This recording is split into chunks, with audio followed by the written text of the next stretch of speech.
Hello friends, कैसे हैं आप लोग। हाँ जी बेटे, आई होप आप सब लोग अच्छे होंगे और अपने एग्ज़ाम्स की प्रिपरेशन में बिज़ी होंगे, और होना भी चाहिए बेटे, क्योंकि ये आखिरी के 2 महीने ही हैं जिसमें जो बच्चा बाजी मार गया। आप पिछले 2 साल से रेगुलर पढ़ते आ रहे हैं, उससे ज़्यादा इम्पॉर्टेंट है ये आखिरी के 2 महीने की पढ़ाई, है ना। तो प्लीज़ अपना टाइम पूरा स्टडी को दें, ट्राई टू गिव योर 100%, ताकि आप इस एग्ज़ामिनेशन को सक्सेसफुली क्रैक कर पाएँ। आप सारे बच्चे सोच रहे हैं जिंदल सर हमारी छोड़ो, आप बताओ आपके क्या हाल हैं। मैं बिल्कुल स्वस्थ हूँ बेटे, ये आप बच्चों का बहुत बहुत प्यार है और मैं सारे बच्चों को हाथ जोड़ के धन्यवाद करता हूँ। बहुत कोऑपरेट किया बेटे आपने मुझे। किसी भी टीचर को बच्चे इतना प्यार देते नहीं हैं, ना ही इतना कोऑपरेट करते हैं। आप बच्चों ने मुझे बहुत कोऑपरेट किया, बहुत प्यार दिया, मैं आपका बहुत धन्यवादी हूँ। मुझे हमेशा एक ही मैसेज आता है कि सर क्वेरीज बाद में देख लेंगे, गेट वेल सून, पहले अपने आप को संभालो आप। जब इस तरह के मैं मैसेजेस पढ़ता हूँ तो लगता है कि नहीं, टीचर स्टूडेंट वाला रिलेशनशिप अभी है, अभी दुनिया पे प्रैक्टिकेबिलिटी इतनी हावी नहीं हुई है, बच्चे अभी इमोशनल हैं हमारे, इतना प्यार दे रहे हैं बच्चे। फैमिली का सपोर्ट, स्टूडेंट्स का सपोर्ट, सर आपके सामने खड़ा हूँ, बिल्कुल ठीक हो गया हूँ मैं। मेरा यहाँ से नेक का ऑपरेशन हुआ था, ये पोस्ट कोविड कॉम्प्लिकेशन था, जिसकी वजह से मेरा जो सैलिवरी ग्लैंड है उसमें छोटा सा ट्यूमर हो गया था, निकाल दिया, अब ठीक हूँ मैं बिल्कुल रिकवर हो चुका हूँ सर। बस 15-20 दिन महीने का प्रिकॉशन है। डॉक्टर ने लाउड बोलने के लिए मना किया है, ज़्यादा रेगुलर बोलने के लिए मना किया है, 1 महीने बाद वो भी ठीक हो जाएगा। तो वो प्रिकॉशन बिल्कुल ले रहा हूँ। मैं फ़ोन पे बिल्कुल बात नहीं करता, कोई मिलने आ जाता तभी बात नहीं करता, क्योंकि मुझे जल्दी से जल्दी अपने काम पे लौटना है। मैं आ गया हूँ सर, आज से रिकॉर्डिंग स्टार्ट कर रहा हूँ। और एक और इम्पॉर्टेंट बात बच्चे, मैं आने वाले 10-12 दिनों में आपकी क्वेरीज भी स्टार्ट कर दूँगा। मैं टेलीग्राम पे डाल दूँगा कि मैं कब से स्टार्ट कर रहा हूँ, लेकिन ये बात कन्फर्म्ड है कि 15 अक्टूबर से पहले मैं अपनी क्वेरीज को लेना स्टार्ट कर दूँगा, राइट। अच्छा जी, मुद्दे की बात पे आते हैं। सर हमने तो एक टेलीग्राम ग्रुप पे पढ़ा था कि सर आपका तो टिकट ही कट गया। अच्छा सर, हमने ये भी पढ़ा था आपकी तो आवाज़ ही चली गई। अच्छा सर, हमने तो ये पढ़ा था आप तो कभी पढ़ा ही नहीं पाएंगे, आप तो छोड़ने वाले हैं। अच्छा, हमने ये भी पढ़ा था परमानेंटली। अरे छोड़ो ना, बेकार की बातें, नेगेटिविटी को छोड़ो, आप मुद्दे की बात करो। मैं इन चीज़ों को इग्नोर करता हूँ। मैं आपको एक शेड्यूल बताना चाहता हूँ। मैं बेटे सबसे पहले आपको रिविजनरी टेस्ट पेपर नवंबर 21 एग्ज़ाम के लिए रिकॉर्ड करके दे रहा हूँ। आरटीपी आई तो नवंबर एग्जामिनेशन के लिए थी, पेपर आपके दिसंबर में है, तो सबसे पहले मुझे आरटीपी डिस्कस करनी है आपके साथ। जब आरटीपी डिस्कस हो जाएगी फिर मैं आपको अमेंडमेंट्स का वीडियो दूंगा, और इस आरटीपी में अमेंडमेंट्स का कोई लेना देना नहीं है बेटे। इनफैक्ट जो अमेंडमेंट्स आए हैं उनका आपके वैसे भी सिलेबस के ऊपर इम्पैक्ट बहुत कम है ही नहीं। एक तो लीज में वो जो कंसेशनल रेंट की अकाउंटिंग थी उसका टाइम पीरियड बढ़ाया गया है। एक इंड AS 109 में इंटरेस्ट बेंचमार्क रिफॉर्म की वजह से वो लिबोर में कुछ चेंजेस आए हैं, वो डिस्कस करने हैं, वो वैसे भी हम यूज़ करते नहीं हैं।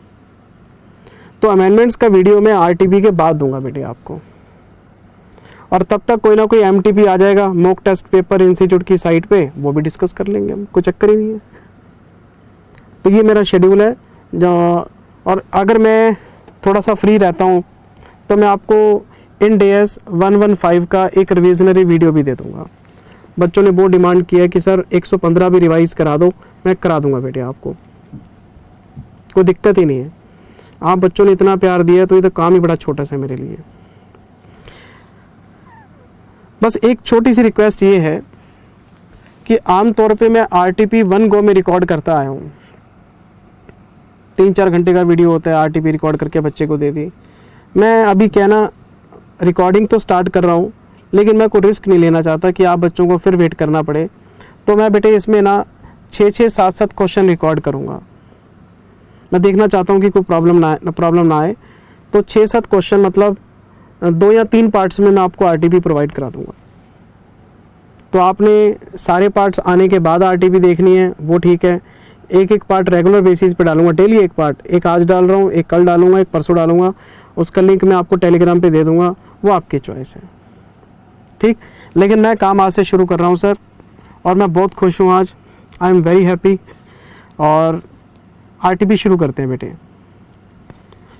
इस आरटीपी में ज़्यादातर क्वेश्चन नॉर्मल ही हैं, कुछ ज़्यादा हाई फाई आरटीपी नहीं बनाई इन्होंने। एक दो क्वेश्चन हैं जिसमें थोड़ा सा टाइम लगेगा हमें, जैसे 103 का क्वेश्चन दिख रहा है आपको, ये मैं आपको आज नहीं कराने वाला, मैं आपको आज शुरू करके देना चाहता हूँ, मैं आपको आज शुरू करके देना चाहता हूँ क्वेश्चन नंबर 3 से। मुझे बिल्कुल ध्यान है कि मैंने कौन से क्वेश्चन कराए हैं आज, कौन से छोड़ दिए हैं, आप टेंशन मत लेना, नंबरिंग मेरे ऊपर छोड़ दो आप। मैं क्लास को थोड़ा सा अपने हिसाब से लेके चलना चाहता हूँ। इंडिया 7 से मैं आज की क्लास को शुरू करना चाह रहा हूँ, क्वेश्चन नंबर 3 से, इंडिया 7 से, और ये है कैश फ्लो पे। इंटर में अकाउंटिंग स्टैंडर्ड 3 पढ़ते हैं कैश फ्लो का, फाइनल में इंडिया 7 है कैश फ्लो का। अब तो हम फाइनल में है सर, इंडिया 7 कैश फ्लो का क्वेश्चन स्टडी करेंगे। क्वेश्चन नंबर 3 है, क्वेश्चन नंबर 3 है बेटे, क्वेश्चन नंबर 3 है बेटे।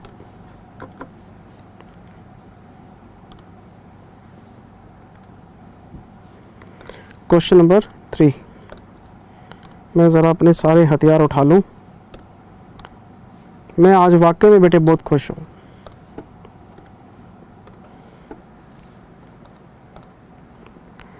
इंडिया 7,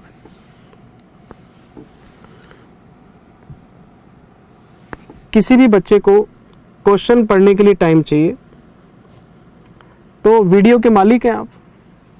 पॉज, मेरे को पॉज करो, क्वेश्चन पे सेल्फ रीडिंग मारो, वीडियो स्टार्ट कर लो आप। ये कौन सा हमारी फेस टू फेस क्लास है या ऑनलाइन क्लास है कि टीचर आगे दौड़ रहा है बच्चे पीछे भाग रहे हैं, है ना। ये तो सर रिकॉर्डेड है, मालिक हो आप। Pause play, pause play. Jindal साहब को जब मर्जी रोक लो, जब मर्जी चला लो, आपके हाथ की कठपुतली हूँ सर, है ना। मैं बात कर रहा हूँ सर क्वेश्चन नंबर 3 की। From the following data of Galaxy Limited, company का नाम है जी Galaxy Limited, prepare statement of cash flows showing cash generated from operating activities. लो कर लो बात, ना तो इन्वेस्टिंग एक्टिविटीज मांग रहे हैं, ना फाइनेंसिंग एक्टिविटीज मांग रहे हैं, ना कैश फ्लो को टैली करना आपने, सिंपली एक हेडिंग बनानी है कैश फ्रॉम ऑपरेटिंग एक्टिविटीज। अच्छा, और सबसे मजे की बात डायरेक्ट मेथड से बनानी है सर।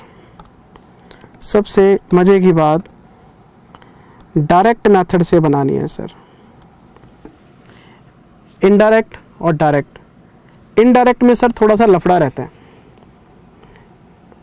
इनडायरेक्ट में हम क्या करते हैं, पहले नेट प्रॉफिट को बेस बनाते हैं। हम पहले नेट प्रॉफिट बिफोर टैक्स लेते हैं, ठीक। फिर हम उसमें नॉन कैश आइटम्स का प्लस माइनस करते हैं, depreciation, loss on sale of assets, 50 तरह की चीज़ें। फिर हम इंक्रीज इन वर्किंग कैपिटल, फिर टैक्स पेड, वो सारी लिस्ट बनानी पड़ती है। तो डायरेक्ट में तो ऐसा झंझट होता ही नहीं, ना हम नेट प्रॉफिट देखते हैं, ना नॉन कैश आइटम देखते हैं, ना वर्किंग कैपिटल के चेंजेस देखते हैं, कुछ भी नहीं। डायरेक्ट मेथड में तो हम कैश इनफ्लो, कैश आउटफ्लो सीधा लिखते हैं। For example, collection from debtor, payment to supplier, payment of expenses, tax paid, ये सारी चीज़ें। तो ना हम नेट प्रॉफिट लेते हैं, ना वर्किंग कैपिटल लेते हैं, ना नॉन कैश आइटम लेते हैं। सिंपल सा काम है। तो जैसे जैसे क्वेश्चन बताता जाएगा कि जी ये पैसा आया है, ये पैसा गया, वहाँ लिख देंगे हम। शेयर कैपिटल और लोन, इन दोनों से जो चीज़ें रिलेट करती हैं फाइनेंसिंग में डाल देते हैं। शेयर इशू कर दिए, रिडीम कर दिए, लोन ले लिया, लोन वापस कर दिया, डिविडेंड पे कर दिया, इंटरेस्ट पे कर दिया, सब फाइनेंसिंग में डाल देते हैं हम। अच्छा, फिर आपका वो property, plant, equipment, intangible assets, investment, सब इन्वेस्टिंग में जाता है। खरीदें या बेचें, इन्वेस्टमेंट पे इनकम आएगी तो भी इन्वेस्ट, सारा कुछ पता है आपको सर, सारा कॉन्सेप्ट क्लास में डिस्कस किया हमने। हमें ना तो इन्वेस्टिंग में जाना है, ना फाइनेंसिंग में जाना है, हमने तो ऑपरेटिंग देखना है। ऑपरेटिंग में क्या आता है, सेल, परचेज, एक्सपेंसेस, सेल से क्या बन जाता है, कलेक्शन फ्रॉम डेटर। परचेज से क्या बना लेंगे हम, पेमेंट टू सप्लायर। एक्सपेंसेस से क्या बना लेंगे, paid expenses, tax paid. Simple सा काम है, कुछ ज़्यादा बड़ा काम तो है नहीं इसके अंदर।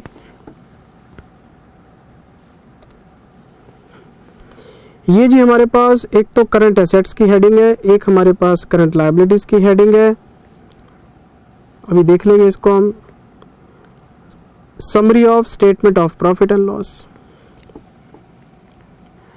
मैं अगर आपका P&L पढ़ना चाहूँ तो मुझे प्रॉफिट एंड लॉस में सबसे पहले नज़र आया cell.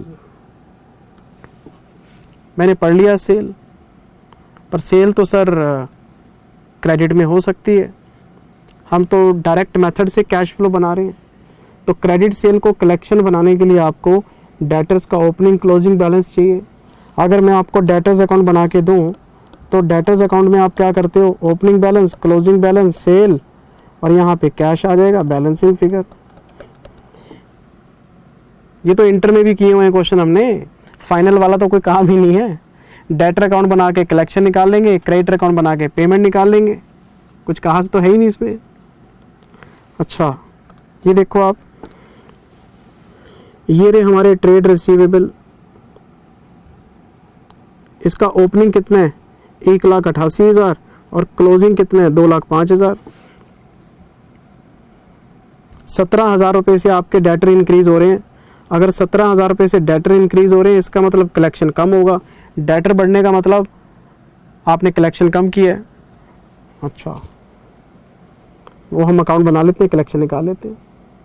Sir sir sir sir sir Jindal sir, ये जो ट्रेड रिसीवेबल है इसमें तो आपके बिल्स रिसीवेबल भी हो सकते हैं।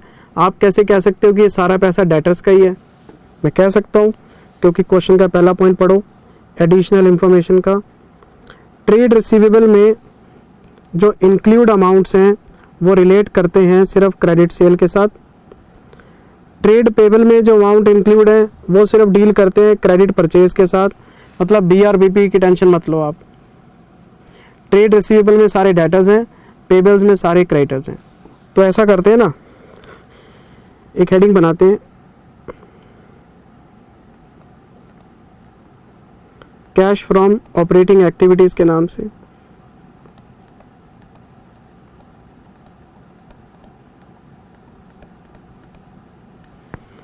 कैश फ्रॉम ऑपरेटिंग एक्टिविटीज के नाम से।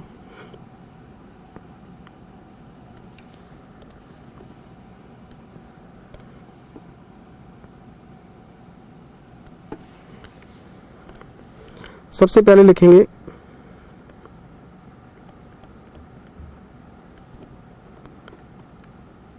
कलेक्शन फ्रॉम डेटर्स, और ये हमारे पास है वर्किंग नोट 1। तो वर्किंग नोट 1 बना लेते हैं। ये लो जी, working note 1 number 1।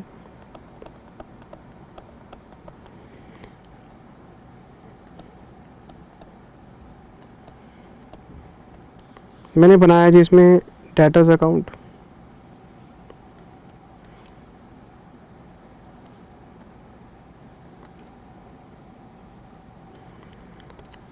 To balance BD।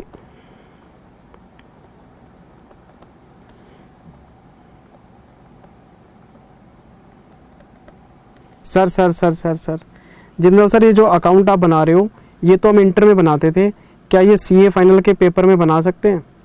भैया आप अपनी RTP का सोल्यूशन देख लो, इंस्टीट्यूट ने RTP में भी ऐसे ही बनाया हुआ है।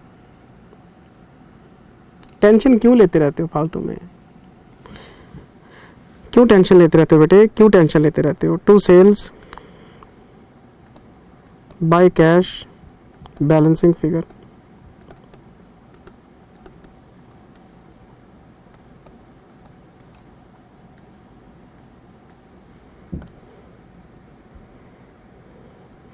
हमारे पास ओपनिंग बैलेंस है 1,88,000 रुपये का। हमारे पास क्लोजिंग बैलेंस है 2,15,000 रुपये का। हमारे पास सेल कितनी है?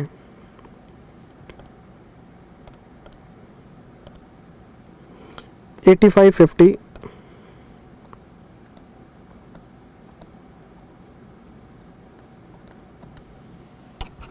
हमने इसका लगाया total 87,38,000 rupees, 87,38,000 rupees. Balancing figure निकाल लेते हैं।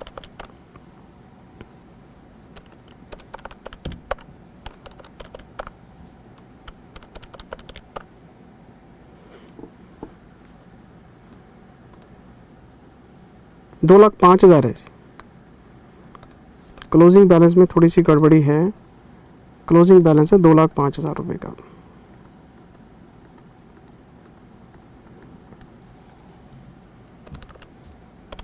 $87,38 माइनस 2,05,000, हाँ जी 85,33,000 रुपीज़।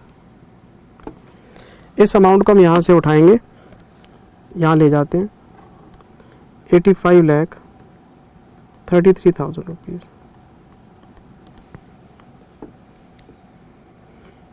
चलिए आगे। जिंदल सर ये क्वेश्चन हम कर लेंगे, ये आसान सा क्वेश्चन है, हम कर लेंगे। अगर आप नहीं देखना चाहते स्किप कर दो, फॉरवर्ड कर दो, मुझे तो मेरा काम कराने दो। अगर कोई बच्चा देखना चाहता है उसके लिए तो मुझे रिकॉर्ड करना पड़ेगा ना। अगर कोई बच्चा कहता है जी मेरे को आरटीपी के सारे क्वेश्चन करने हैं तो उसके लिए तो मेरे को रिकॉर्ड करना पड़ेगा। और अगर कोई बच्चा कहता है नहीं जी आसान क्वेश्चन है मैं कर लूँगा, तो आप सेल्फ कर लो, मेरे को स्किप कर दो अगर आपको कॉन्फिडेंस आ रहा है तो, है ना। पर मैं तो अपना काम वैसे ही करूँगा ना सर जैसे मैं करता हूँ, मुझे पता है आसान क्वेश्चन है। अच्छा जी sir,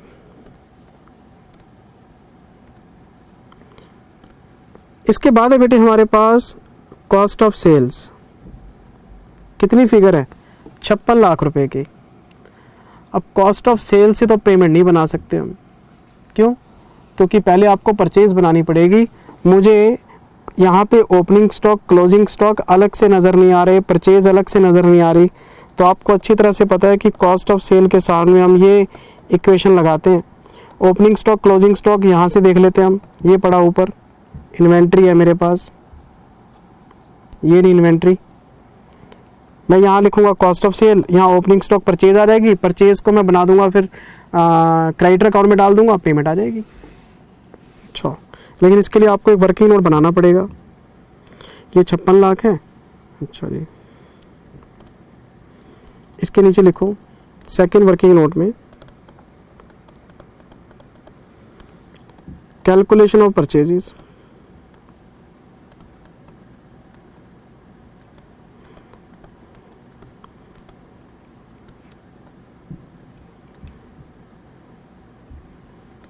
calculation of purchases, cost of sale, एक तो है जी ओपनिंग स्टॉक प्लस करेंगे परचेजेस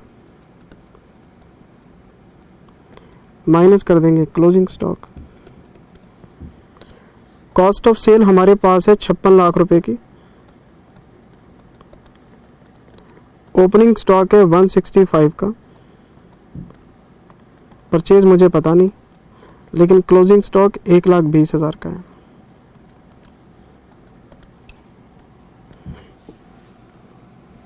मैं ना बेटे एक छोटी सी राय आपको देना चाहता हूँ।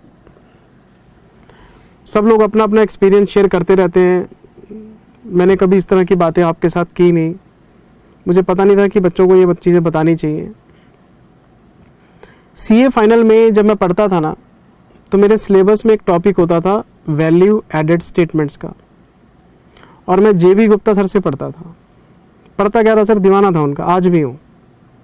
जो सीखा है उन्हीं से सीखा है।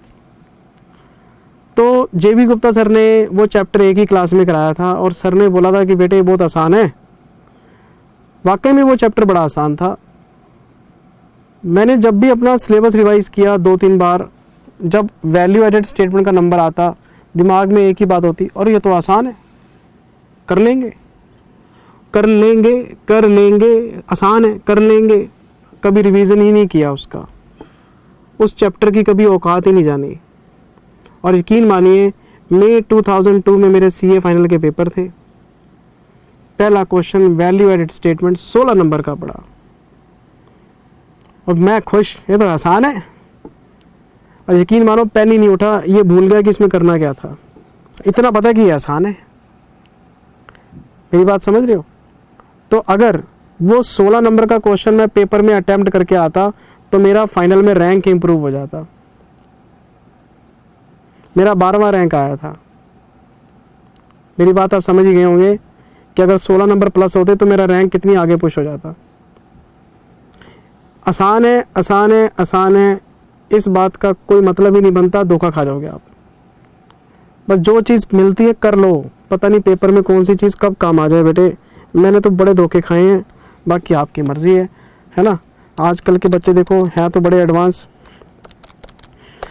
-165, 55,55,000 रुपये ये परचेज आ जाएगी इसमें। जब भी हम किसी कॉन्सेप्ट की, चैप्टर की रिस्पेक्ट नहीं करते, वो धोखेबाज बन जाता है सर। नंबर वही कटवाता है। इसलिए बराबर इज्जत दो सबको। टाइम की कमी हमेशा स्टूडेंट के पास रही है और रहेगी। उस टाइम को आप कैसे मैनेज करते हैं वो आपके हाथ में बेटे, है ना। By balance BD to balance CD.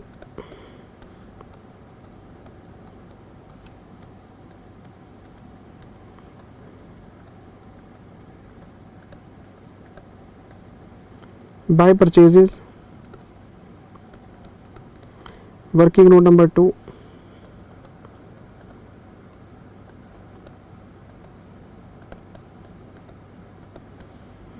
Purchase तो आपको पता ही है 55,55,000 की है ना। ओपनिंग क्लोजिंग हम देख लेते हैं क्या है। ओपनिंग क्लोजिंग सर ये रहे 2,15,000, 1,95,000, 2,15,000,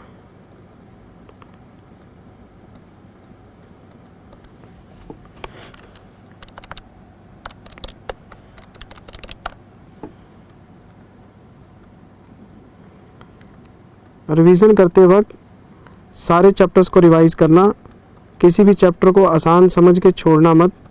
रिवीजन में एक बार ज़रूर देखना उसे, ताकि आपको मेरी तरह 55,75,000 sir,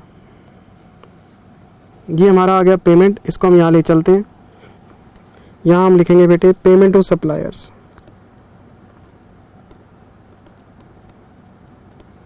payment to suppliers, working note number 2, नहीं सर 3, 55,75,000 रुपये हैं। लो जी, हम इसको लेस कर देते हैं। क्वेश्चन आगे रीड करते हैं बेटे, क्वेश्चन आगे रीड करते हैं, फटाफट से पीछे चलो। फिर हमारे पास है जी अदर इनकम, और अदर इनकम में क्या लिखा हुआ है? Interest income. शिव शिव शिव शिव शिव शिव शिव, ये तो सर ऑपरेटिंग में आता ही नहीं। इंटरेस्ट इनकम तो जाता ही इन्वेस्टिंग एक्टिविटी में, तो इसका तो हमारे आंसर के साथ कोई लेना देना है नहीं। फिर हमारे पास है फायर इंश्योरेंस क्लेम रिसीव्ड, ये आएगा तो ऑपरेटिंग में, ये आएगा तो ऑपरेटिंग में। लेकिन आप सारे बच्चों को पता है कि इंड एएस में एक्स्ट्रा ऑर्डिनरी आइटम्स का कॉन्सेप्ट खत्म हो गया है। शेड्यूल 3 पढ़ा हुआ है आपने। एक्स्ट्रा ऑर्डिनरी एक्टिविटीज होते ही नहीं, लेकिन एक्सेप्शनल आइटम्स होते हैं। तो मैं कैश फ्लो में क्या करूंगा, पहले सारी चीजें लिख लूंगा, फिर एक हेडिंग बनाऊंगा एक्सेप्शनल आइटम्स की, और उसके नीचे मैं फायर इंश्योरेंस क्लेम रिसीव्ड को शो कर दूंगा। मेरी बात समझ रहे हैं? तो ये हमारे बिजनेस से रिलेटेड नहीं है, क्लेम लेने के लिए हम बिजनेस नहीं कर रहे, तो इसको हम सेपरेटली डिस्क्लोज कर देंगे लास्ट में। मैं अभी इसको काउंट नहीं कर रहा क्योंकि मेरे को बाकी काम निपटाना है अभी। डेप्रिसिएशन, ये तो सर नॉन कैश है, इनडायरेक्ट मेथड से फॉलो कर रहे होते तो काम में आ जाता, अब इसकी कोई ज़रूरत नहीं है। एडमिनिस्ट्रेटिव एंड सेलिंग एक्सपेंसेस 15,40,000, ऊपर चेक करो क्या कोई प्रीपेड एक्सपेंसेस हैं? नहीं है सर। क्या कोई आउटस्टैंडिंग एक्सपेंसेस है? नहीं है जिंदल सर, ना कोई प्रीपेड ना कोई आउटस्टैंडिंग। तो जितने एक्सपेंसेस आपने P&L में डाले हैं वो पे हो गए होंगे। तो आप लिखो एक्सपेंसेस पेड, यहाँ लिखो administrative and selling expenses paid 15,40,000 रुपए की पेमेंट हम करा देते हैं जी। आओ लो जी लेस। अगर प्रीपेड या आउटस्टैंडिंग होता तो अकाउंट बनाना पड़ता, पेमेंट निकालनी पड़ती हमें।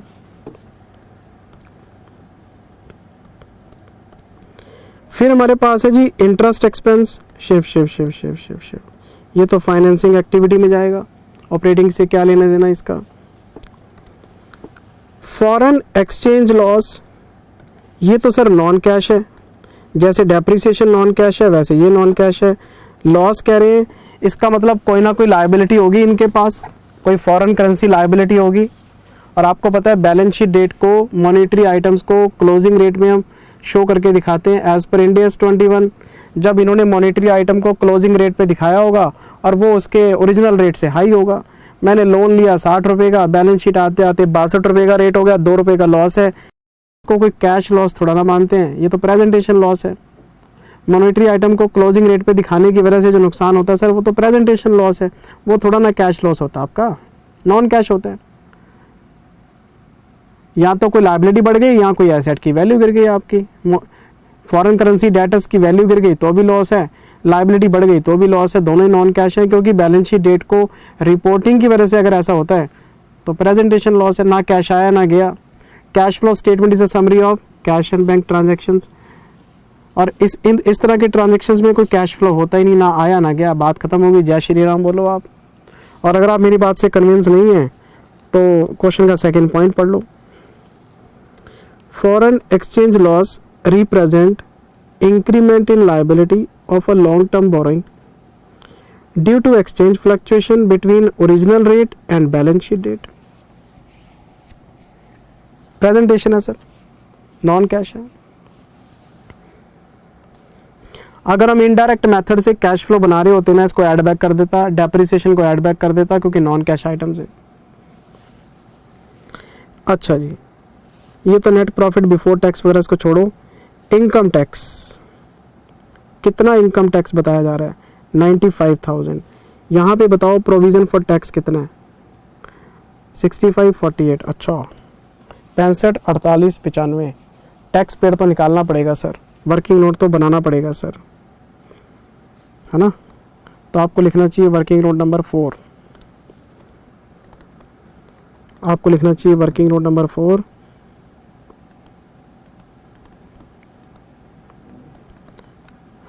Provision for tax account.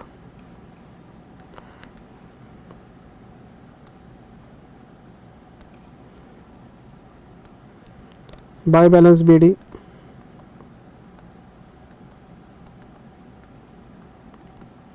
$65 to balance CD,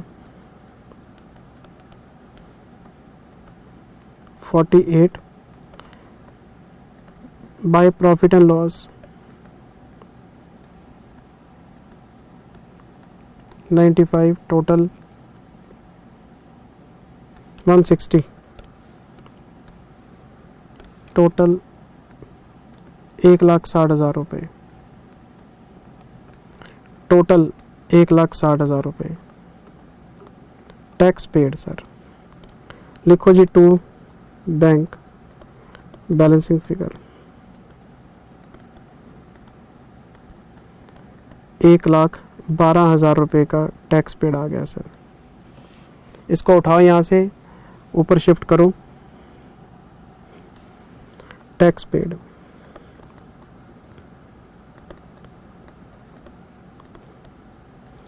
working note number 4,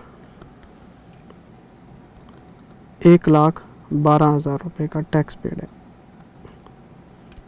एक हेडिंग बनाएंगे हम,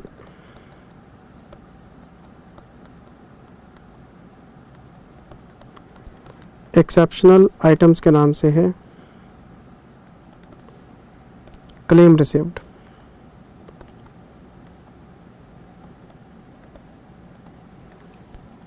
1,10,000 रुपये का क्लेम रिसीव्ड है सर, हमने इसका लगाया टोटल, ये बन जाएगा हमारा कैश फ्रॉम ऑपरेटिंग एक्टिविटीज़।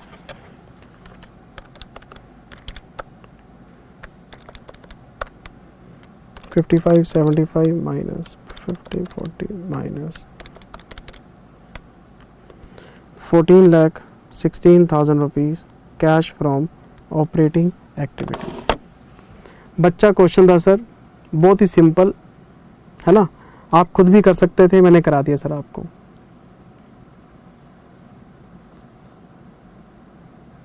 चलें जी आगे, आसान क्वेश्चन था। अच्छा,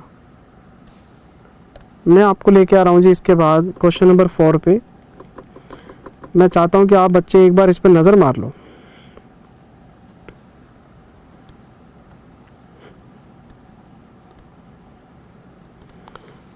ये है जी इंड AS 27 पे। इंड AS 27 सारे बच्चों को पता है, separate financial statements of investor पे लगता है। अगर हम बात करें CFS की, कंसोलिडेशन की, तो मैंने आपको एक वो फ्लो चार्ट बना के दिया था क्लास में कि अगर आप स्टैंड अलोन फिनेंशियल स्टेटमेंट की बात करेंगे तो 27 है, CFS की बात करेंगे तो 2 इंड AS है। कंसोलिडेशन अगर एक्विजिशन डेट को आप देख रहे हैं तो इंड AS 103 लगेगा, और अगर आप उसके बाद रिपोर्टिंग को अपडेट करते हैं on each balance sheet date, हर बैलेंस शीट डेट को आपने डिस्क्लोजर्स को अपडेट करना है, तो फिर अलग अलग रिलेशनशिप के लिए अलग अलग इंड AS है। होल्डिंग सब्सिडरी 110 में है। अच्छा, एसोसिएट है तो 28 लगेगा जी। जॉइंट वेंचर, जॉइंट, वो जो चीज़ें हम पढ़ी हैं, मेरी बात समझ रहे, वो सारी 111 में थी। खैर, जॉइंट वेंचर वाला जो अपना पोर्शन है वो कुछ 28 में, कुछ 111 में है, वो सारी बातें हमने क्लास में डिस्कस की हुई हैं।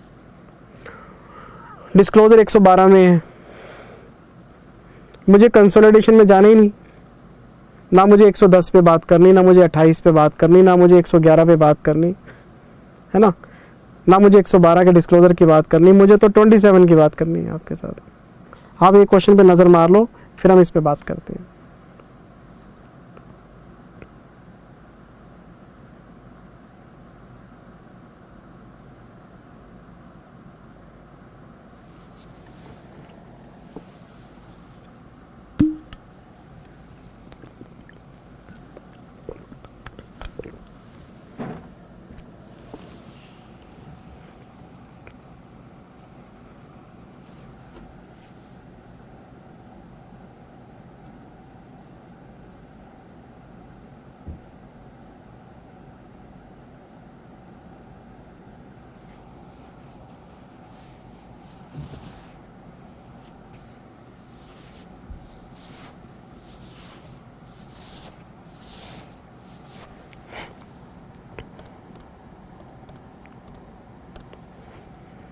अगर आपको बेटे इंड AS 27 याद हो,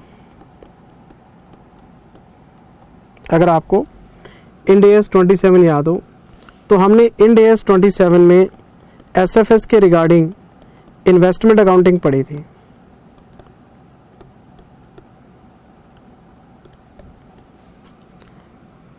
मान लो एक कंपनी है X लिमिटेड, और इस कंपनी ने इंटरेस्ट खरीदा है Y लिमिटेड में, मान लेते हैं 60%। ये बन गया जी होल्डिंग, ये बन गया जी सब्सिडरी, ये तो बच्चों वाली बातें आपको पता ही हैं। अगर आपको बनाने हैं ग्रुप के स्टेटमेंट्स, आपको X और Y दोनों को मिला के स्टेटमेंट्स बनाने हैं, जिसको हम कंसोलिडेशन कह देते हैं, तो आपको इंड AS 110 पढ़ना पड़ेगा। लेकिन ये जो X ने 60% शेयर खरीदे हैं Y के, और ये इसे अपने सेपरेट फिनेंशियल स्टेटमेंट में दिखाना चाहता है, तो इसे बैलेंस शीट में लिखना पड़ेगा ना, investment in the shares of Y limited. मैं CFS की बात कर ही नहीं रहा, मैं तो SFS की बात कर रहा हूँ। इन्वेस्टर के जो बुक्स हैं उसमें भी तो इन्वेस्टमेंट्स को शो करना पड़ेगा। मान लो मेरी कंपनी रिलायंस कंपनी के 200 शेयर खरीद लेती है, तो मेरी अपनी बैलेंस शीट के अंदर इन्वेस्टमेंट इन शेयर्स तो नज़र आएगा ना। मैं चाहे किसी भी कंपनी के शेयर खरीदूं, अगर वो इक्विटी इंटरेस्ट सब्सटेंशियल नहीं है तो सिर्फ एसएफएस बनेंगे, और अगर वो सब्सटेंशियल है तो कंसोलिडेशन भी करना पड़ सकता है आपको। कंसोलिडेशन एक अलग बात है, हम सिर्फ शेयर खरीदने की बात कर रहे हैं कि मैंने किसी कंपनी में पैसा लगाया, उसका इक्विटी इंटरेस्ट बाय किया, तो मैं उसे सेपरेट फिनेंशियल स्टेटमेंट्स में कैसे शो करूंगा। इंड AS 27 इस बात के ऊपर लागू होता है। और हमने 27 में क्या पढ़ा था, हम इसके ऊपर 109 लगाएंगे। मेरे पास 20% शेयर है, मेरे पास 50% शेयर है, मेरे पास 70% शेयर है, मेरे पास चाहे 90% शेयर है, मेरे पास अगर किसी कंपनी के शेयर्स हैं तो मैं उनकी अकाउंटिंग इंड AS 109 के हिसाब से करूँगा। और इंड AS 109 हमें दो मॉडल बताता है इक्विटी इंस्ट्रूमेंट के लिए। या तो आप उसे फेयर वैल्यू थ्रू P&L लेके चलते हैं, या फिर आप उसे फेयर वैल्यू थ्रू OCI लेके चलते हैं, है ना। OCI वाला जो मॉडल है इक्विटी इंस्ट्रूमेंट्स में वो इररेवोकेबल होता है, और इसलिए मैंने आपको क्लास में 109 में बताया था कि यही बेस्ट मॉडल है आपके लिए। और साथ में एक एक्सेप्शन भी बताई थी, और वो एक्सेप्शन क्या थी कि अगर आप 109 नहीं लगाना चाहते तो आप कॉस्ट पे भी चल सकते हैं। कॉस्ट मतलब कैरिंग अमाउंट, आपने जितने में खरीदा है आप उतने में शो कर दें, ये मॉडल भी अलाउड है। लेकिन ये मॉडल किसके लिए अलाउड है, सिर्फ 105 के अंडर। अगर आपने 60% इक्विटी इंटरेस्ट खरीदा है और वो आपका हेल्ड फॉर सेल है, क्या है, हेल्ड फॉर सेल, तो आप उसे कॉस्ट मतलब कैरिंग अमाउंट पे रख सकते हैं, लेकिन उसकी फिर अकाउंटिंग इंड AS 105 के हिसाब से आपको लेके चलनी पड़ेगी। ये दो तरह की चीज़ें हमने क्लास पे डिस्कस की हुई है। स्टडी मटेरियल भी ये बात कहता है कि या तो कॉस्ट पे रखो, कॉस्ट मीन्स कैरिंग अमाउंट जितने में खरीदा उतने में रखो, या फिर 109 लगाते रहो। 109 तो लगाना ही लगाना है आपने, लेकिन कॉस्ट और carrying amount held for sale वाले इंटरेस्ट के ऊपर आप लगा सकते हो। बहुत बढ़िया बात है जी। फिर एक और बात बताना चाहता हूँ, सब्सिडरी अलग कैटेगरी है, एसोसिएट अलग कैटेगरी है, जॉइंट वेंचर अलग कैटेगरी है। मेरी बात समझ रही है भी। जॉइंट अरेंजमेंट पढ़े थे हमने, जॉइंट अरेंजमेंट में या तो जॉइंट वेंचर होगा या जॉइंट ऑपरेशन होगा। तो ये सारे अलग अलग कैटेगरीज हैं, सब्सिडरी अलग, एसोसिएट अलग, जॉइंट वेंचर अलग, जॉइंट ऑपरेशन अलग। मेरी बात समझ रहे हैं ना। और हमने सब्सिडरी को आइडेंटिफाई करने के लिए 25 क्वेश्चन किए थे, वो कंट्रोल की डेफिनेशन वाले कि इसमें सब्सिडरी है या नहीं है। एसोसिएट में कितने सारे थ्योरी के क्वेश्चंस हैं। जॉइंट वेंचर, जॉइंट ऑपरेशन को क्लासीफाई करने के लिए कितने सारे थ्योरेटिकल क्वेश्चंस हैं स्टडी मैट में। तो सारे अलग अलग कैटेगरीज हैं।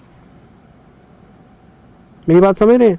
तो आप अगर सब्सिडरी को हेल्ड फॉर सेल रखते हैं तो 105 के हिसाब से कॉस्ट और कैरिंग अमाउंट, अदरवाइज 109 लगा दो।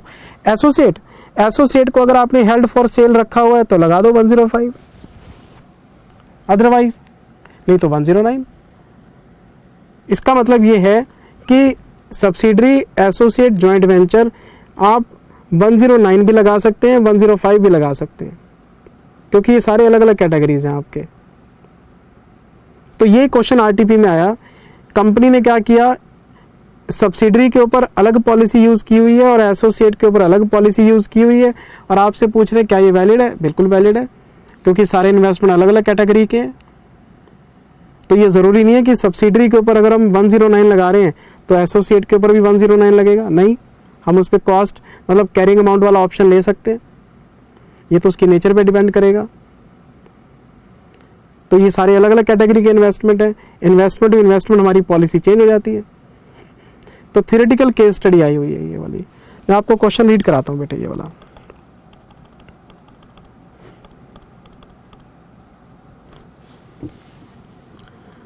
A company AB holds investments in subsidiaries and associates। बिल्कुल ठीक बात है जी। बड़ी ही आसानी से हम कह देते हैं कि 50% से ऊपर वोटिंग पावर है तो वो हमारी सब्सिडरी है।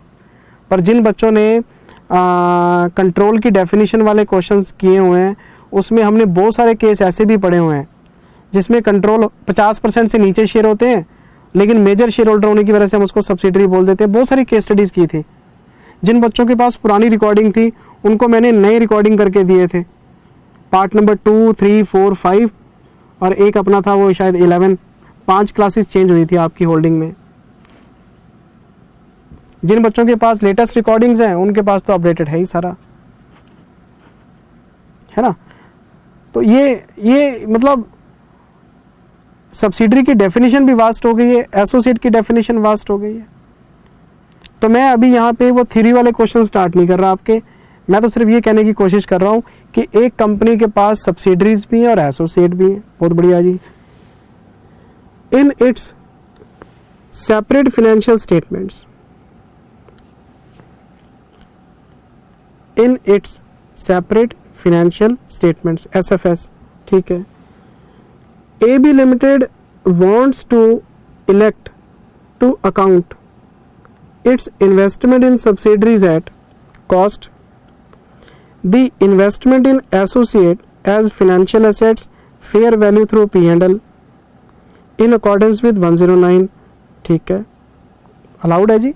सब्सिडरी को अगर आप कॉस्ट पे रखते हैं, एसोसिएट को, इसका मतलब ये है कि सब्सिडरी को आपने हेल्ड फॉर सेल रखा होगा, आप इसको बेचने में इंटरेस्टेड होंगे। Whether AB Limited can carry investments in subsidiaries at cost, investments in associate in accordance with 109, yes, allowed है जी, बिल्कुल अलाउड है। पेपर में लिख के कैसे आना है? पेपर में आपने इंडियाज 27 में पहले तो पॉलिसी बतानी है कि जी 2 पॉलिसीज होती है, एक कॉस्ट की और एक 109 की, और जो कॉस्ट वाली पॉलिसी है वो हेल्ड फॉर सेल एसेट्स के ऊपर लगती है और हम 105 के हिसाब से डील करते हैं उसे। पहले आपने 27 के 2 रूल बता दिए कि जी अलाउड है, फिर आप नीचे आओ, फिर आप लिखो जी जो अकाउंटिंग पॉलिसी है वो हर कैटेगरी के लिए अलग हो सकती है। तो इन्वेस्टमेंट इन सब्सिडरी और इन्वेस्टमेंट इन एसोसिएट दोनों अलग अलग कैटेगरीज हैं, तो कंपनी अगर डिफरेंट पॉलिसीज लगाना चाहती है, हमें क्या प्रॉब्लम है। मैं इसका आंसर आपको चेक कराता हूँ। आरटीपी में आंसर बिल्कुल ठीक बना हुआ है जी, मेरा आंसर में कोई झगड़ा नहीं है इनके साथ।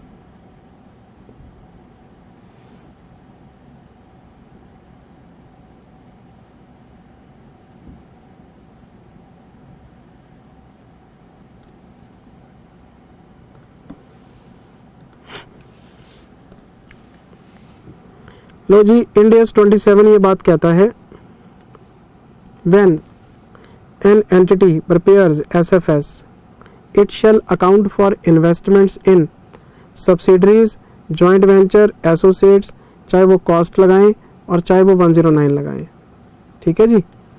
अच्छा, further the entity shall apply the same accounting for each category of investment, और इन्वेस्टमेंट की कैटेगरी सबकी अलग अलग है।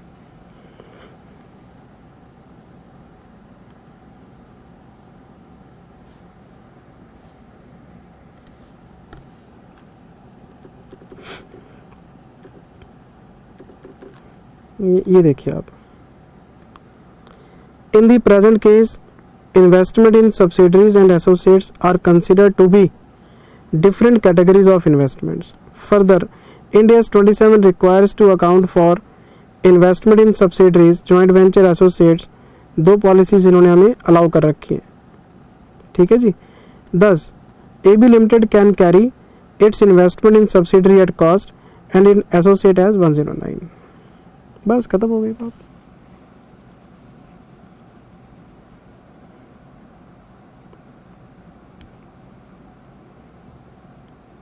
कोई मुश्किल काम है बताओ? पता नहीं कौन सा कॉन्सेप्ट कब पूछ लेते हैं। मेरी बात समझ में आई? जरूरी नहीं कि प्रैक्टिकल क्वेश्चन ही पूछेंगे, पता नहीं थ्योरी वाला क्वेश्चन पूछ लें। आप अपने नोट्स खोलो क्लास के, ये सारी बातें आपको वहां पे लिखी मिलेंगी।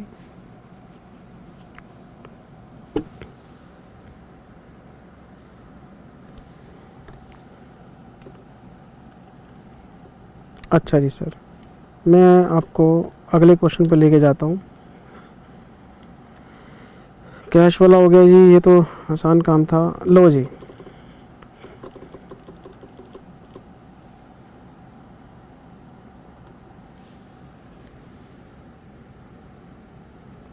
इंडियस 113 फेयर वैल्यू पे आ गए जी हम, फेयर वैल्यू मेजरमेंट पे।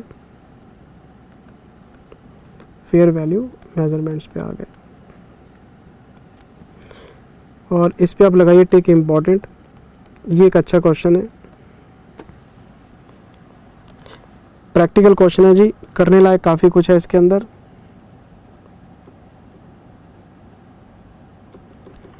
करने लायक काफ़ी कुछ है इसके अंदर। अगर किसी भी स्टूडेंट को क्वेश्चन पढ़ने के लिए टाइम चाहिए, प्लीज़ मुझे पॉज कर लेना और आरटीपी से क्वेश्चन पढ़ लेना। मैं क्वेश्चन स्टार्ट कर रहा हूँ बेटे।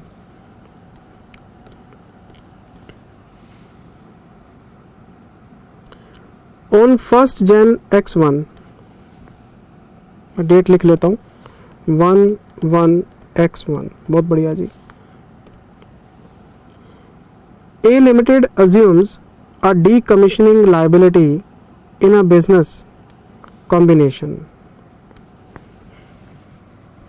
अब आपको प्रोविजन बनाना पड़ेगा डीकमिशनिंग लायबिलिटी के लिए। इंड AS 16 भी सबने पढ़ा हुआ है PPE का, और इंड AS 103 भी पढ़ा हुआ है सबने। डीकमिशनिंग लायबिलिटी आपको पता है किसी भी प्रोजेक्ट की लाइफ एक्सपायर होने के एंड में खर्च करनी पड़ती है। आपने कोई एयरक्राफ्ट खरीदा, लाइफ है 15 साल, और उसके बाद उसको डिसमेंटल करके आपने ख़त्म करना है। आपने क्रूज़ खरीदा और क्रूज़ की लाइफ है 15 साल, उसके बाद पानी में नहीं छोड़ सकते, एयरक्राफ्ट को रनवे पे नहीं छोड़ सकते कि अब ये बेकार हो गया तो छोड़ के आ गए आप। क्रूज़ को डिसमेंटल कराना पड़ेगा आपको, एयरक्राफ्ट को डिसमेंटल कराना पड़ेगा। आपने कोई न्यूक्लियर प्लांट लगाया और जब आपने वहाँ पे टेस्टिंग की तो सर आसपास, आपको पता है फिल्में सब लोग बच्चे देखते ही हैं प्रैक्टिकली, परमाणु फिल्म भी सबने देखी होगी, और बड़े बड़े खड्डे हो जाते हैं सर, तो उसको रिफ़िल करके आना पड़ता है। नेचुरल रिसोर्सेज को हम ख़राब नहीं कर सकते। जब हम अगर आपने ONGC का प्लांट देखा हो या यूट्यूब पे नज़र मारी हो कभी, तो समंदर के अंदर गड्ढा खोदना पड़ता है सर, सी बेड में होल करने पड़ते हैं। तो जब वहाँ से ऑयल एक्सट्रैक्शन बंद हो जाता है तो ये नहीं कि आप उसको सी बेड को ऐसे ही छोड़ के आ जाओगे सर, नेचुरल रिसोर्सेज ख़राब हो जाएंगे तो उसको रिफ़िल करके आना पड़ता है आपको उसको। तो ये उसके लिए लायबिलिटी इनकर करनी पड़ती है। बहुत सारी बातें हमने पढ़ी हुई हैं डीकमिशनिंग लायबिलिटी। तो A लिमिटेड ने कोई कंपनी एक्वायर की है और उस कंपनी के साथ साथ कोई डीकमिशनिंग लायबिलिटी भी आपको टेक ओवर करनी पड़ रही है। मतलब खर्च उन्होंने करना था, अब वो कंपनी आपकी हो गई है तो आपको इनकर करनी पड़ेगी। अच्छा, the reporting entity is legally required to dismantle and remove an offshore oil platform at the end of its useful life. ये उनका काम था, वो तो बिजनेस बेच के चले गए, तो जो टेक ओवर कर रहा है वो रिपोर्टिंग एंटिटी है, तो उसको पेमेंट करनी पड़ेगी। अब पेमेंट करेंगे तो उसके लिए प्रोविज़न बनाना पड़ेगा आपको, क्योंकि पेमेंट तो फ्यूचर में होनी है। अच्छा, which is estimated to be 10 years, 10 साल बाद पेमेंट करनी है आपने। तो 10 साल बाद जो पेमेंट होनी है उसका प्रोविज़न आपको आज बनाना ही पड़ेगा। The following information is relevant, देख लेते हैं जी, आओ। If A Limited was contractually allowed to transfer its decommissioning liability to a market participant, it concludes that a market participant would use all of its following inputs, probability weighted as appropriate when estimating the price it would be. मैं समझाता हूँ क्या कहता है ये। A Limited ने क्या किया, डीकमिशनिंग लायबिलिटी को फेस करने के लिए उसको आउटसोर्स करना है। मतलब हमने थर्ड पार्टी को बोल दिया भैया ये डीकमिशनिंग लायबिलिटी है, ये आप फेस कर लेना, बताओ कितने पैसे लोगे। मतलब लायबिलिटी मेरी है, मेरे बिहाफ पे कोई और गारंटी ले रहे कि हम कर देंगे जी आपका काम। मैंने बोला कितने पैसे लोगे, तो वो आपको एस्टिमेट बता रहा है जी हमें इतने पैसे दे दो आप। तो अगर लायबिलिटी मैं पे ऑफ करता हूँ तो भी प्रोविज़न बनेगा, और अगर मैं किसी को थर्ड पार्टी आउटसोर्स करता हूँ तो भी मेरे को पैसे देने पड़ेंगे। तो थर्ड पार्टी आपको बता रही है कि कितने पैसे उनको लगता है कि देने पड़ेंगे। तो डीकमिशनिंग लायबिलिटी का आपको एस्टिमेशन लगाना है, जो थर्ड पार्टी जिसको आप आउटसोर्स कर रहे हो वो जो डिमांड करेगी आपसे। अच्छा जी, सबसे पहले है जी labour cost. Labour cost are developed based on current marketplace wages adjusted for expectation of future wage increases, required to hire contractor to dismantle and to remove offshore oil platforms. A Limited assigns probability to a range of cash flows estimates as follows.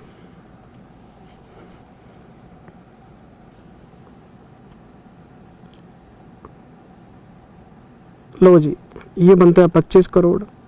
लो जी, ये बनता है 62.5 करोड़.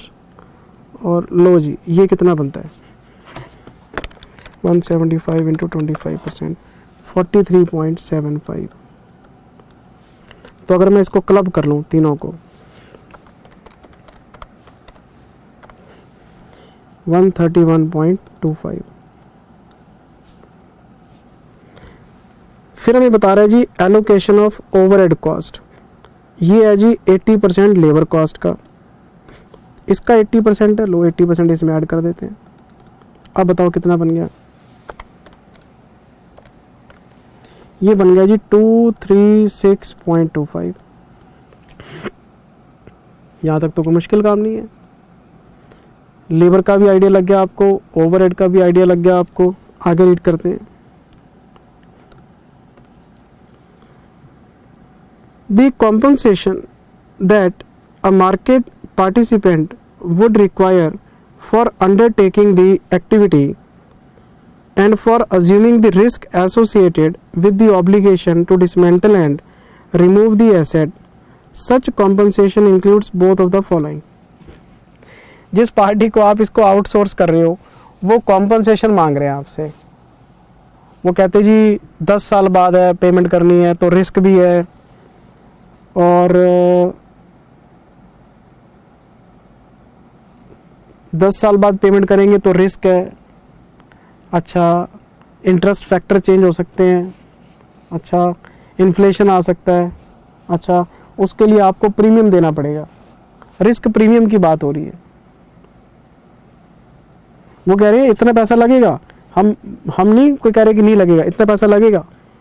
लेकिन sir 10 साल में बहुत कुछ हो सकता है, रेट चेंज हो सकते हैं, इन्फ्लेशन आ सकता है, तो उसके लिए आप हमें कॉम्पनसेट करो आज ही.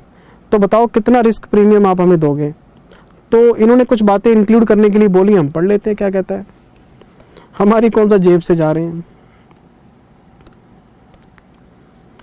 इनको प्रॉफिट चाहिए सर लेबर पे. इनको प्रॉफिट चाहिए किस चीज़ का. इनको एक प्रॉफिट चाहिए 20%. अच्छा, 20% प्रॉफिट चाहिए. इनको 20% प्रॉफिट चाहिए. 20% प्रॉफिट चाहिए. किस चीज़ का प्रॉफिट चाहिए. लेबर और ओवरहेड का. लो जी 20% और ऐड कर लो.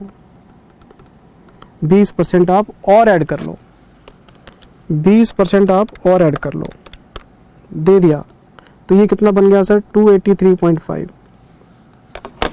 आप खुश. लेबर भी ले लो, ओवरहेड भी ले लो, 20% प्रॉफिट भी ले लो. कहता नहीं हमें कुछ और भी चाहिए. बताओ जी क्या डिमांड कर रहे हैं. The risk that are actual cash outflow might differ from those expected excluding inflation. अच्छा, कहते हैं इन्फ्लेशन के अलावा भी नुकसान हो सकता है. एक्सक्लूडिंग इन्फ्लेशन, जो एक्चुअल कैश आउटफ्लो हैं वो अलग हो सकते हैं. मतलब प्राइसेस की बात कर रहा है ये कि लेबर और ओवरहेड्स के प्राइसेस में चेंज आ सकता है. देखना पड़ेगा. A Limited estimates the amount of that premium to be 5% of the expected cash flows. The expected cash flows are real cash flows in terms of monetary value today. इनको 5% premium चाहिए sir. इनको 5% premium चाहिए. किस चीज का. Cash flow का. 20% तो profit ले लिया, प्रॉफिट दे दिया हमने. अब कहता नहीं जो आज के जो हमारे एक्सपेक्टेड कैश फ्लोज हैं उसका 5% प्रीमियम आप हमें और दो, तो प्रॉफिट निकालना सिंपल था क्योंकि ये प्रॉफिट लेबर और ओवरहेड्स के ऊपर था। हमने लेबर और ओवरहेड्स लिए 20% निकाल दिया, लेकिन 5% प्रीमियम के लिए आपको कैश फ्लो निकालने पड़ेंगे। लेबर और ओवरहेड्स के ऊपर 5% नहीं है। अब वो कैश फ्लो कैसे निकलेंगे मैं दिखाता हूँ आपको। आपको इन्फ्लेशन का इफेक्ट लेना पड़ेगा, और इन्फ्लेशन कितनी बता रहा है आपको, ये बता रहा है 4%, और ये पूरे 10 साल तक कंटिन्यू रहेगी। अच्छा, 1 2 3 4 5 6 7 8 9 10, मान लो मैं एट द एंड खड़ा हूँ यहाँ पे, एट द एंड पहले साल के एंड में 1 रुपये 4 पैसे हो जाएगा, 1 रुपये 4 पैसे हो जाएगा। क्यों? मान लो मैं फर्स्ट ईयर के स्टार्टिंग में खड़ा हूँ, आपने देखा नहीं शायद, डेट बताओ क्या है, 1/1। तो आज मैं 1 रुपया लेता हूँ, या मैं आज 100 रुपये लेता हूँ, तो 1 साल बाद 104 हो जाएंगे, वो 4% का इन्फ्लेशन है। तो अगर मैं 1 रुपया लेता हूँ तो वो 1 रुपये 4 पैसे बन जाएंगे। अगर 1 है तो 1 रुपये 4 पैसे, अगर 100 रुपये है तो 104 हैं। 4% का इन्फ्लेशन लेना हर साल, तो इसका मतलब ये हुआ आपको हर साल 4% प्लस करना है। तो 1.04 में मैंने 4% ऐड किया, ये बन गया 10816। 3 4 5 6 7 8 9 10, यहाँ तक आते आते ये 1.48 हो जाएगा। यहाँ तक आते आते ये 1.48 हो जाएगा। तो मैंने इसको मल्टीप्लाई कर लिया 1.48 से,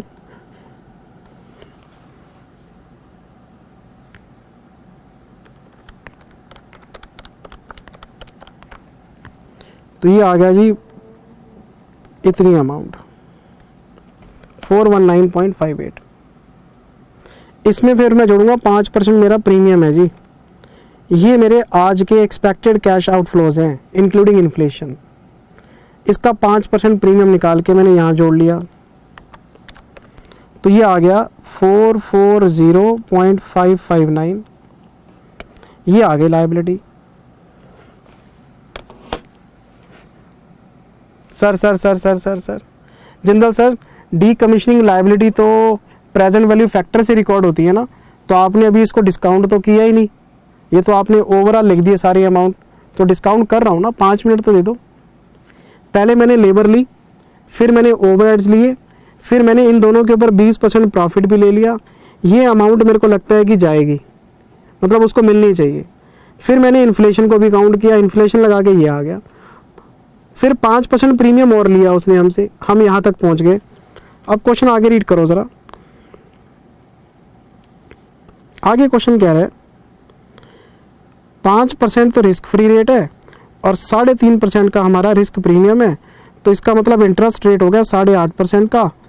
तो ये लो 10 ईयर्स की वैल्यू, पीवी फैक्टर निकालो 10 सालों का इसका।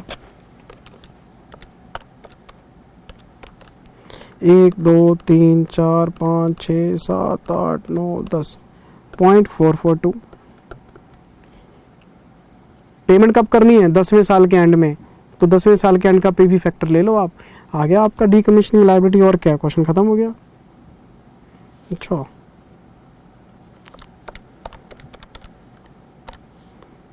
साढ़े 8% ही है ना। 1 2 3 4 5 6 7 8 9 10, ठीक है। और इस 442 को हम यहाँ ले जाएंगे, यहाँ पे मल्टीप्लाई कर देंगे।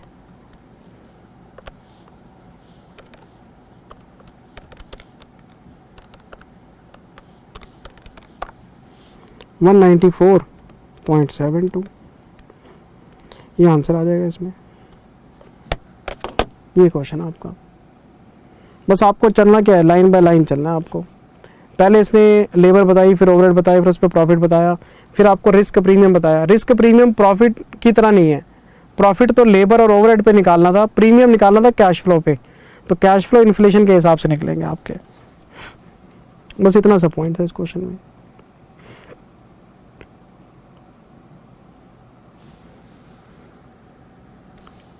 ये देखो आप, अगर मैं आपको इसकी आरटीपी का आंसर दिखाता हूँ, वही सेम सारी कैलकुलेशन का पैटर्न ये रहना चाहिए। ये तो कैश फ्लो वाला है, ये इंड AS 27 वाला। ये देखो आप, पहले लेबर ली इन्होंने, फिर उसमें ओवरहेड जोड़े, फिर प्रॉफिट जोड़ा। प्रॉफिट निकालना सिंपल था क्योंकि ओवरहेड और लेबर के ऊपर था। फिर इन्होंने इन्फ्लेशन लगाया इसके ऊपर, इन्फ्लेशन लगा के यहाँ पे आ गए। फिर इन्होंने 5% रिस्क प्रीमियम लिया इसके ऊपर, ये अमाउंट आ गई।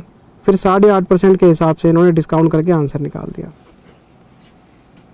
है कुछ भी नहीं। SFM में ऐसे पता नहीं कितने क्वेश्चन किए होंगे आपने।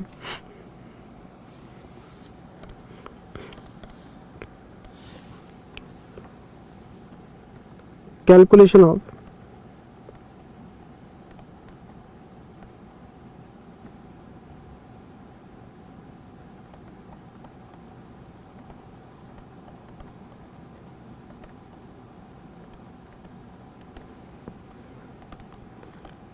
Calculation of decommissioning liability.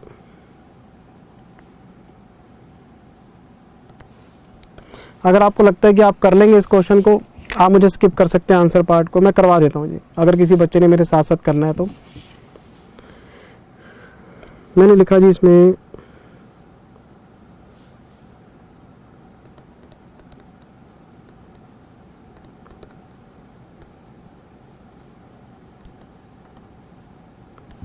Estimation of wages.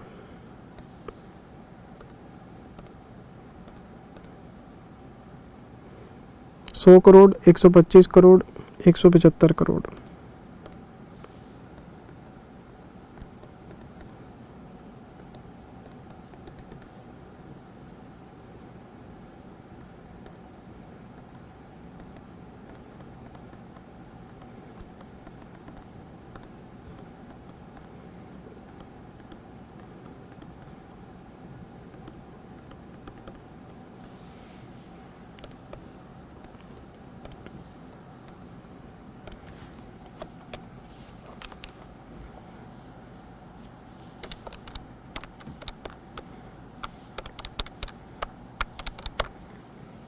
$131.25।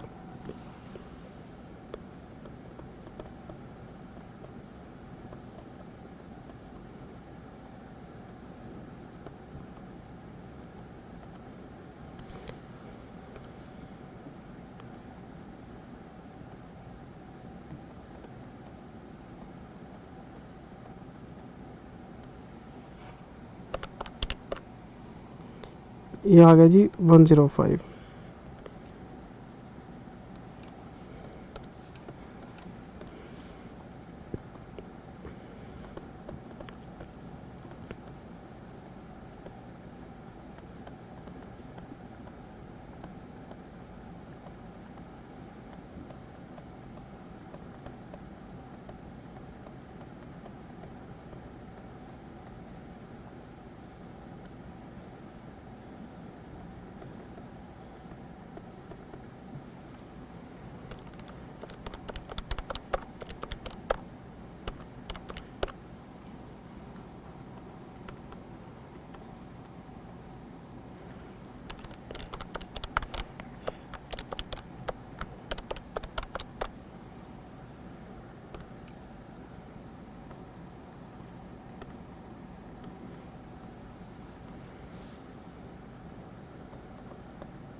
दो, तीन, चार, 5, 6, 7, 8 9 10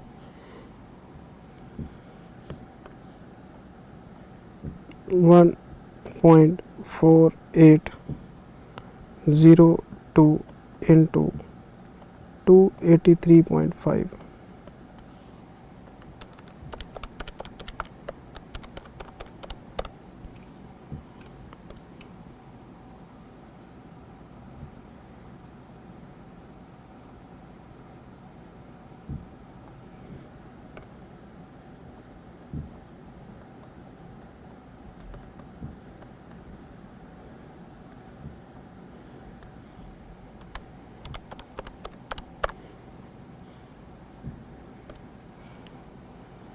136.1367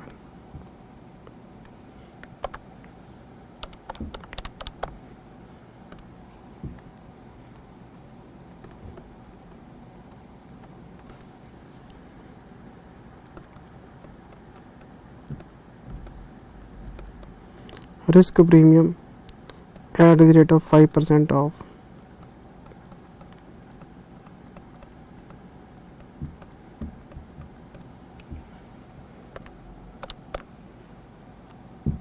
0.9818 total.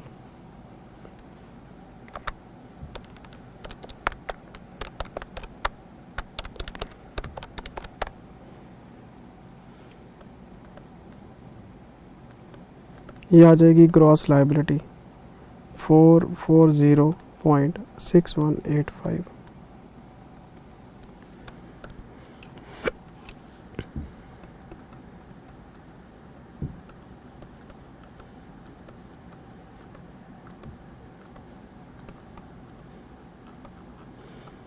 Present value of liability at the rate of 8.5% at the end of 10th year.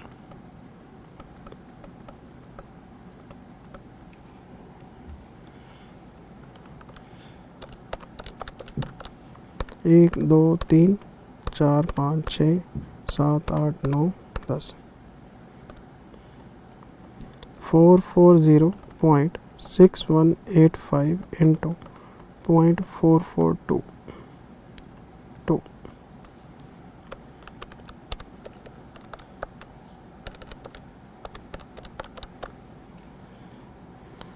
194.8415 answer आ गया जी। इंडियस 110 के कैश फ्लो वाले जो क्वेश्चंस हैं, अगर आप बुक खोल के देखेंगे तो क्लास में डिस्कस किए हुए हैं, क्योंकि स्टडी मैट में है ऐसे क्वेश्चन, स्टडी मैट में है ऐसे क्वेश्चन जिसमें कि कैश फ्लो की टेक्निक लगा रखी है हमने। अब मैं आपको मेथड सारे रिवाइज नहीं करा रहा कि हमने क्या क्या पढ़ा था, तो कैश फ्लो बेसिस पे चलते हैं तो कर लिया हमने सब वर्किंग। मुझे तो लगता नहीं इसमें कोई डिस्कस करने वाली बात है। जैसे जैसे क्वेश्चन कहता जा रहा है हमने कैलकुलेटर चला दिया।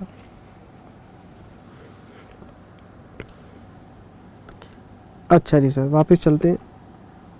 क्वेश्चन नंबर हमने 3 कर लिया, 4 भी देख लिया, 5 भी देख लिया। लो जी 6th में आ गए हम। क्वेश्चन नंबर 6,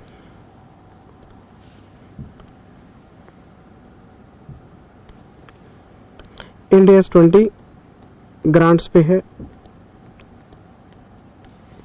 आप प्लीज़ फटाफट से एक बार नज़र मार लो, छोटा सा क्वेश्चन है, मैं 5 मिनट रुक जाता हूँ। फटाफट से रीडिंग मारो बेटे इसमें, क्वेश्चन नंबर 6 में।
इंड AS 20 में ग्रांट से रिलेटेड हम एक कॉन्सेप्ट डिस्कस करते हैं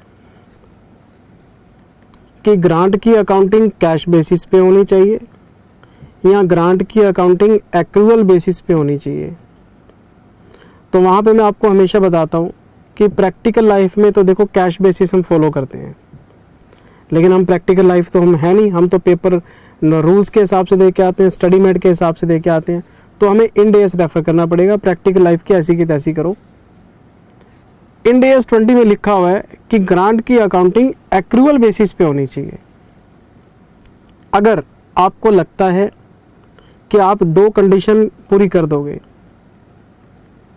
कंडीशन नंबर 1, ग्रांट के साथ जो कंडीशन अटैच की गई हैं गवर्नमेंट की तरफ से आप उन्हें पूरा कर लेंगे।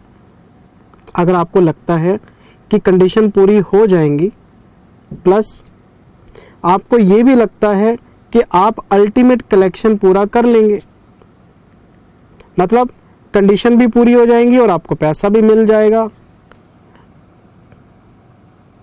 कंडीशन पूरी हुई नहीं है, कलेक्शन अभी हुआ नहीं है। अगर किसी एंटिटी को लगता है कि कंडीशन पूरी हो जाएंगी, entity will fulfil the condition, अगर उनको ऐसा लगता है तो, and ultimate collection will also be completed, पैसा मिल जाएगा। मिला नहीं है, मिल जाएगा, कंडीशन पूरी हो जाएंगी। अगर इन दोनों के आंसर पॉजिटिव हैं तो आप ग्रांट की अकाउंटिंग एक्रूअल बेसिस पे कर सकते हैं। अगर तो ग्रांट मिल गई आपको तो बैंक टू ग्रांट कर देते हैं, नहीं मिली तो रिसीवेबल टू ग्रांट कर देते हैं। तो ग्रांट की अकाउंटिंग कैश बेसिस पे नहीं, एक्रूअल बेसिस पे की जा सकती है। अगर आपको लगता है कि कंडीशन पूरी हो जाएंगी, कलेक्शन आपको हो जाएगा, अगर आप डैम श्योर हैं इन 2 चीज़ों को लेके, आप एक एंट्री मार लो, receivable account debit to grant. तो कैश की आपको वेट करने की ज़रूरत नहीं है, ग्रांट की अकाउंटिंग एक्रूअल बेसिस पे की जा सकती है और उसी के ऊपर ये क्वेश्चन इन्होंने बेस कर दिया। और ये एक पॉइंट वही है जो हमने इंटर में AS 12 में भी पढ़े होते हैं, कंडीशन पूरी हो जाएंगी, कलेक्शन हो जाएगा, हो जाएगा, हो जाएगा, तो कर लो एक्रूअल बेसिस पे आप। लेकिन प्रैक्टिकल लाइफ में सरकारी काम आपको पता है बड़े धीमे होते हैं, तो प्रैक्टिकल लाइफ में एंटिटीज़ ग्रांट्स को रिसीवेबल बेसिस पे बुक नहीं करती, जब चेक आ जाता है तभी बात करते हैं सर। तो प्रैक्टिकल लाइफ की मैं बात ही नहीं कर रहा, हमें तो पेपर देने हैं, हमें थ्योरेटिकल बात करनी है जो रूल्स में लिखी हुई है। रूल्स में एक्रूअल बेसिस अलाउड है सर, कंडीशन पूरी हो जाएंगी, अल्टीमेट कलेक्शन हो जाएगा। देखो क्वेश्चन में क्या लिखा हुआ है,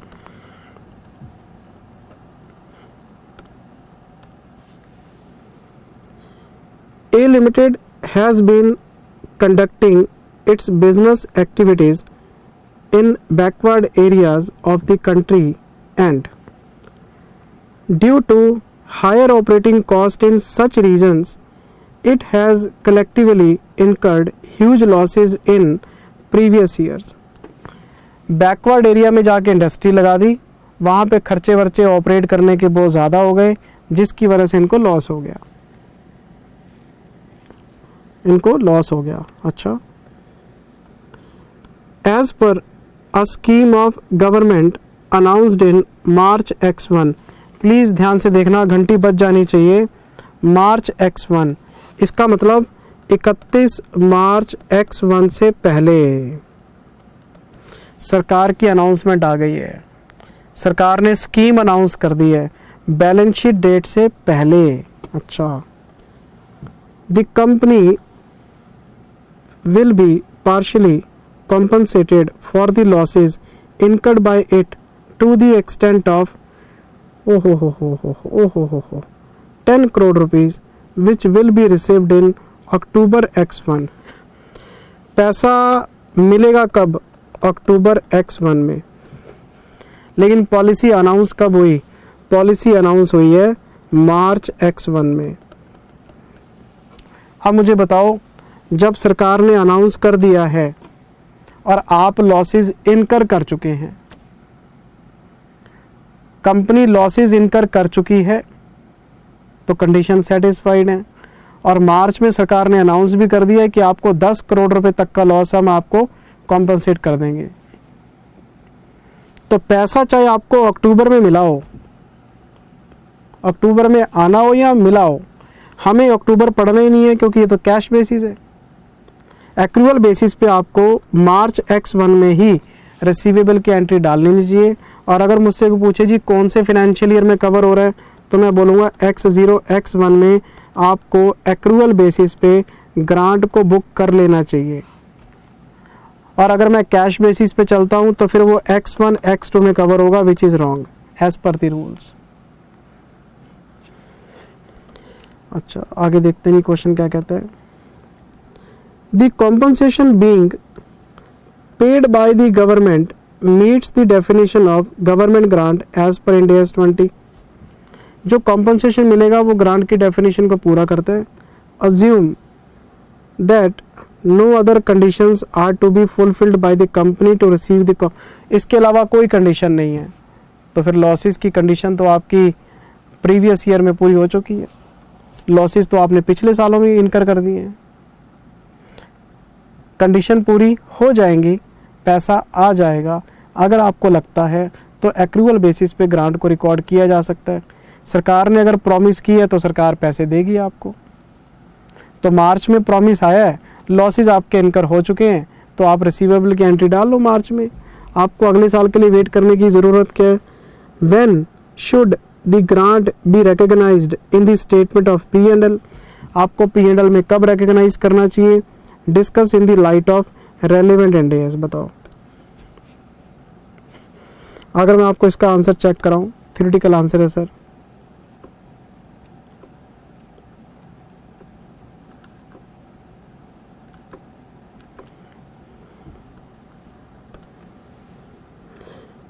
कंडीशन पूरी हो जाएंगी और पैसा भी आ जाएगा। तो अगर मैं इसमें देखूं, in accordance with the above in the given case as March X1 A Limited is entitled to receive the government grant in the form of compensation for losses already incurred by it in the previous years। ठीक है जी। Therefore, even though the compensation will be received in October X1, A Limited should recognize, यहाँ से पढ़ो आप, A Limited should recognize the compensation receivable by it as a government grant in the profit and loss for the period receivable, that is for the financial year X0 X1।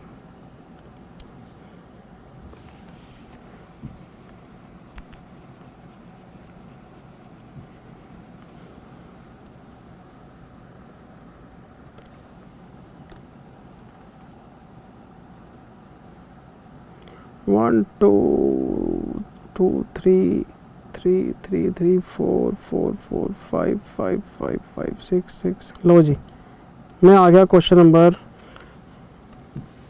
7 में, और end AS 116 ये है remeasurement पे, remeasurement of lease. इस पे आप लगाओ टिक important.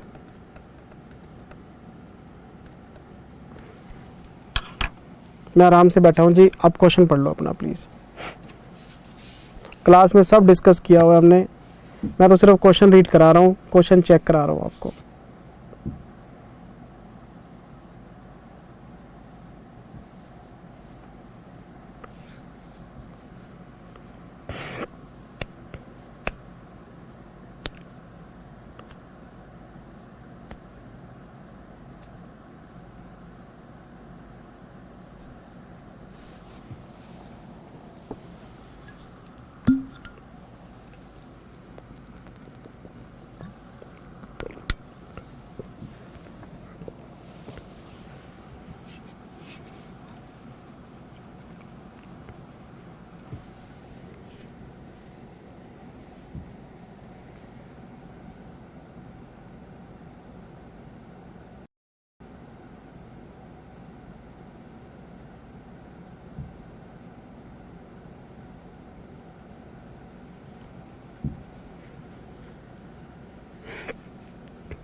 आपको रीमेजरमेंट ऑफ लीज और मॉडिफिकेशन ऑफ लीज का डिफरेंस मैंने बताया हुआ है।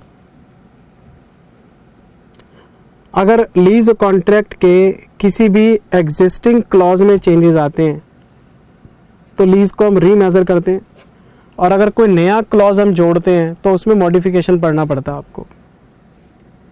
और मैंने आपको रीमेजरमेंट के आपको रीजंस भी बता रखे हैं। पहला मान लो आपका जीआरवी का एस्टिमेशन चेंज हो गया, आपका जीआरवी का एस्टिमेशन चेंज हो गया, गारंटेड रेजिडुअल वैल्यू का जो एस्टिमेशन था वो चेंज हो गया आपका, तो आपको रीमेजरमेंट करना पड़ सकता है। सीपीआई, आपको कोई प्राइस इंडेक्सेशन चेंज करना पड़ गया, रीमेजरमेंट करना पड़ सकता है। एक आपको पता है परचेज प्राइस ऑप्शन होता है। स्टार्टिंग में आपको लग रहा था कि आप इस लीज्ड एसेट को लीज पीरियड के एंड में नहीं खरीदेंगे, लेकिन बाद में आपको लगता नहीं मैं तो परचेज क्लॉज को यूज करूंगा, तो परचेज प्राइस ऑप्शन चेंज हो सकता है। मेरी बात समझ आप? अच्छा, लीज पीरियड का एक्सटेंशन आप देख सकते हैं, लेकिन क्लॉज में पहले से लिखा होना चाहिए आपके एग्रीमेंट में। आपको पहले लग रहा था कि नहीं लीज को एक्सटेंड नहीं करेंगे, लेकिन बाद में लग रहा नहीं लीज को बढ़ाएंगे हम। लीज रीमेजरमेंट में मैंने आपको ये 3-4 रीजन बताए थे। जीआरवी का चेंज होना, इंडेक्सेशन का चेंज होना, परचेज ऑप्शन का आपका चेंज होना, लीज पीरियड का चेंज होना। हाँ, आपके पास पहले 400 मीटर का एरिया था लीज पे, अब आपने 400 मीटर का और उसमें ऐड कर लिया, भाई ये तो एरिया नया ऐड हो रहा है, ये मॉडिफिकेशन वगैरह है। एग्जिस्टिंग कॉन्ट्रैक्ट में जब हम चेंजेस करते हैं तो वो रीमेजरमेंट में आता है। रीमेजरमेंट में मैंने आपको फिर 2 बातें बताई थी कि अगर कोई रीमेजरमेंट जीआरवी या इंडेक्सेशन में चेंजेस आने की वजह से किया जाता है तो आप कभी भी अपना इम्प्लिसिट रेट यानी कि इंटरेस्ट रेट चेंज नहीं करेंगे। जो इंटरेस्ट रेट ओरिजिनली यूज करते आए हैं वही यूज करते रहेंगे। क्यों? क्योंकि इंडेक्सेशन का या जीआरवी में चेंजेस आने का आपके लीज के ऊपर सिग्निफिकेंट इफेक्ट नहीं आता, तो ब्याज को इंटरेस्ट रेट को चेंज करने वाली कोई बात नहीं होती। लेकिन अगर आप परचेज प्राइस ऑप्शन को ऐड करते हैं या माइनस करते हैं, लीज पीरियड को प्लस माइनस करते हैं, फिर पंगा पड़ेगा सर। तो वो आपके लीज के ऊपर सिग्निफिकेंट इम्पैक्ट आ जाएगा, तो फिर आपको इंटरेस्ट रेट करंट रेट के हिसाब से यूज़ करना पड़ेगा। ये सारी बातें हमने क्लास में डिस्कस की हुई हैं। और ये जो क्वेश्चन आपके सामने पड़ा है इसमें इंडेक्सेशन में चेंज आ रहा है। ये हर 2 साल के बाद जो सीपीआई है उसके अकॉर्डिंग रेंट को चेंज करते हैं, क्योंकि इन्फ्लेशन है, इन्फ्लेशन का इफेक्ट आएगा रेंटल के ऊपर। तो जब हम सीपीआई को बेस मान के रेंटल को चेंज करेंगे तो आपको पता है रीमेजरमेंट में लायबिलिटी चेंज होगी। जब लायबिलिटी चेंज होगी तो हम क्या करेंगे, जो लायबिलिटी हमारी बुक्स में पड़ी है और जो रीमेजरमेंट के हिसाब से नई लीज लायबिलिटी आ रही है उनको कंपेयर करते हैं, और जो भी डिफरेंस है उसे आरओयू में प्लस माइनस करते हैं। अगर तो लायबिलिटी बढ़ रही है आपकी तो आरओयू टू लीज लायबिलिटी कर देते हैं, कम हो रही है तो उल्टी एंट्री डाल देते हैं।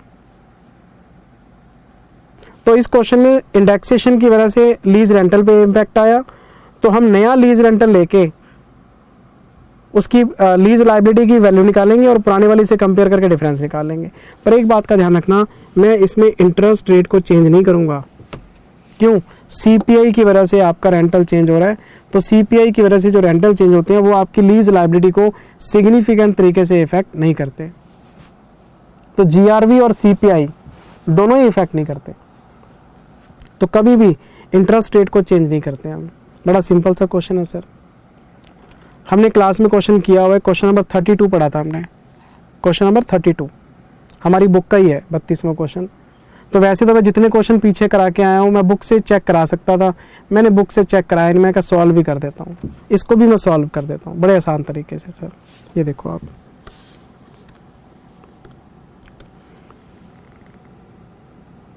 The company has entered into a lease agreement for its retail store as on 1st April X1. 1st April X1 को लीज किया सर इन्होंने, बहुत बढ़िया जी। कितने साल के लिए? For a period of 10 years, 10 साल की लीज है, बहुत बढ़िया। 1 साल से ऊपर है ना, तो शॉर्ट टर्म लीज तो नहीं है, शॉर्ट टर्म लीज नहीं है तो एग्जाम्प्टेड लीज नहीं है, एग्जाम्प्टेड लीज नहीं है तो नॉन एग्जाम्प्टेड लीज है, नॉन एग्जाम्प्टेड लीज है तो फिर लीज के सारे रूल लगेंगे आपके। A lease rental of 56,000 rupees per annum is payable in arrears। अब सर वर्डिंग थोड़ी सी स्टैंडर्डाइज है, पढ़ने में लगता है कि कहीं उधार है, अरे नहीं सर, इन एरियर्स का मतलब है कि पेमेंट एडवांस में नहीं है। आमतौर पे रेंटल इन द बिगिनिंग जाते हैं, आमतौर पे जो रेंटल है इन द बिगिनिंग जाते हैं, महीने के एडवांस में चाहिए रेंटल सबको। ये कह रहा है इन एरियर्स, इसका मतलब रेंटल की payment eight the end of year है। पहले साल का रेंटल पहले साल के एंड में जाएगा, दूसरे साल का रेंटल दूसरे साल के एंड में जाएगा, तीसरे का रेंटल तीसरे के एंड में जाएगा। इसका मतलब पीवी फैक्टर आपको सही तरीके से लगाने हैं। एडवांस रेंटल नहीं है, 56,000 रुपये का रेंटल है और एरियर्स में जाता है, मतलब एट द एंड बाद में जाता है, eight the end of year जाता है sir. The company recognized a lease liability of 351,613 at inception using an incremental borrowing rate of 9.5% as at 1st April X month। जब हमें IRR यानी implicit rate सही तरीके से प्रेजेंटेशन करंट मार्केट को reflect नहीं करता तो हम इंक्रीमेंटल बोरिंग रेट ले लेते हैं, तो 9.5% का है सर। पर मेरे को एक बात बताओ, ये लीज लाइबिलिटी कब की है? ये लीज लाइबिलिटी है इस डेट की 3/51/613। टेबल बनाना सबको आता है, अकाउंट बनाना भी सबको आता है। 9.5% के हिसाब से ब्याज ड्यू करेंगे, 56,000 की पेमेंट हो जाएगी। फिर 9.5% के हिसाब से ड्यू करेंगे, 56,000 की पेमेंट हो जाएगी। सही है। क्वेश्चन देखो आगे क्या कहता है जी, मुझे पढ़ने दो question. As per the terms of lease agreement, the lease rental shall be adjusted every 2 years to give effect to inflation। अच्छा, हर साल एडजस्टमेंट नहीं करनी, 2 साल बाद करनी है। यानी पहले साल की पेमेंट हो गई, दूसरे साल की पेमेंट हो गई, जब मैं तीसरे साल के ओपनिंग में खड़ा हूँ रेंटल चेंज हो जाएगा। इंडेक्सेशन का इम्पैक्ट फर्स्ट ईयर में नहीं लेना, सेकेंड में नहीं लेना, थर्ड में लेना है। फिर थर्ड और फोर्थ सेम रहेगा, फिर फिफ्थ में लेना है। फिफ्थ और सिक्स्थ सेम रहेगा, फिर सेवन्थ में लेना है। सेवन्थ और एट्थ सेम रहेगा, फिर नाइन्थ और 10th लेना है। हर 2 साल बाद आपको अपडेशन करना है। सीधी सी बात, 10 साल का पीरियड है, 5 बार रेंटल चेंज होगा। और एक बात और, इंडेक्सेशन इन्फ्लेशन की वजह से हो रहा है, मैं इंटरेस्ट रेट चेंज नहीं करूँगा। इंटरेस्ट रेट चेंज नहीं करूँगा तो ये लाइन मेरे लिए बिल्कुल बेकार है। ये आपको 8% आज का रेट बता रहा है, मेरे को यूज़ नहीं करना है इसको। अगर कोई मॉडिफिकेशन होता या मेजर रीमेजरमेंट होता तब देखते हम। ये कंफ्यूज करने के लिए दे रहा है आपको। अच्छा जी, क्वेश्चन आगे क्या कहते हैं। Inflation cost index as notified by income tax department shall be used to drive the lease payment। सही है। 280 था कब? पहले साल में, और 301 हो गया कब? तीसरे साल में। तो कोई बात नहीं, 56,000 रुपये जो कि 280 हुआ करते थे, अब 301 के हिसाब से निकालना है। 56,000 पे इंटू 301 इंटू 2, तो ये आ गया जी 60,200।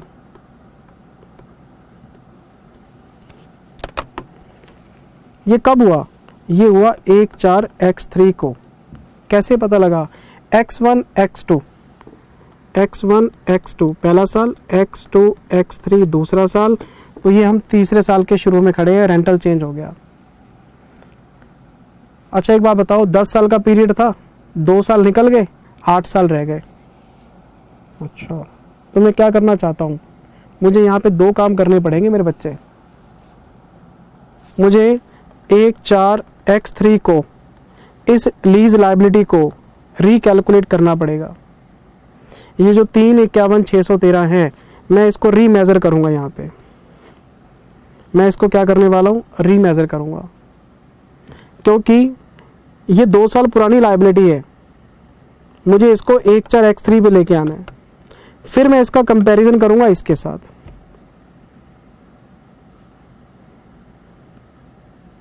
कर देता हूं सर। क्वेश्चन ये कह रहा है show the journal entry at the beginning of year 3 to account for change in lease. अभी 2 मिनट का काम है, आओ मेरे साथ। 351,613। सबसे पहले calculation of carrying amount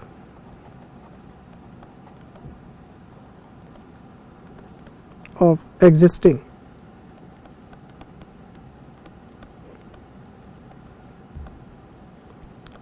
lease liability. मैं बात कर रहा हूं बिफोर रीमेजरमेंट।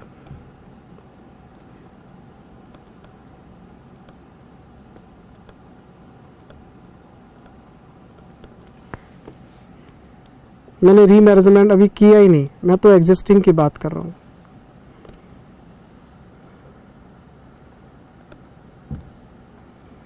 एक मेरे पास है ओपनिंग बैलेंस,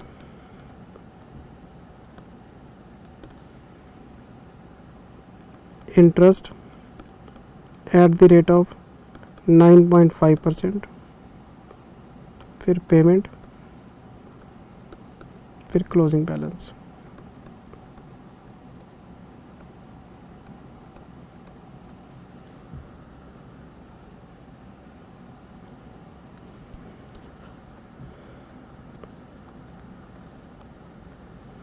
थ्री 51613।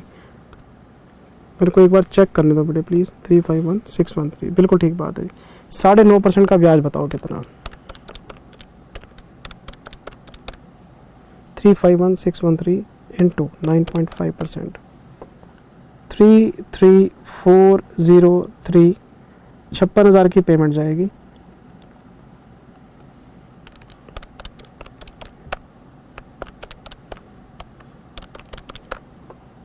थ्री 29016। ठीक है जी, मैं इसको आगे लेके आ रहा हूँ। 329016 9.5%, 31256। फिर 56,000 की पेमेंट जाएगी।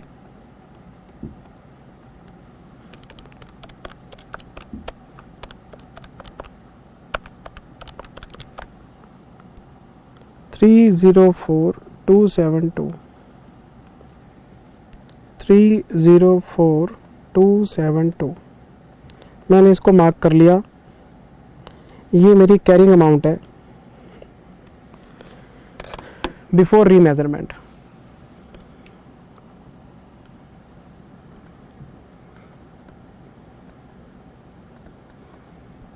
Calculation of lease liability after remeasurement.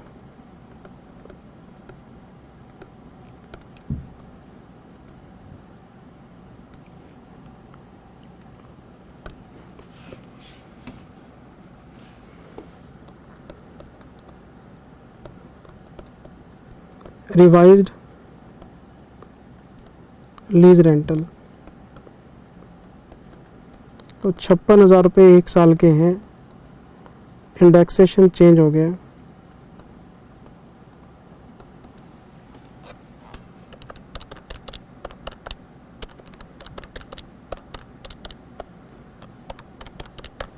$60,200।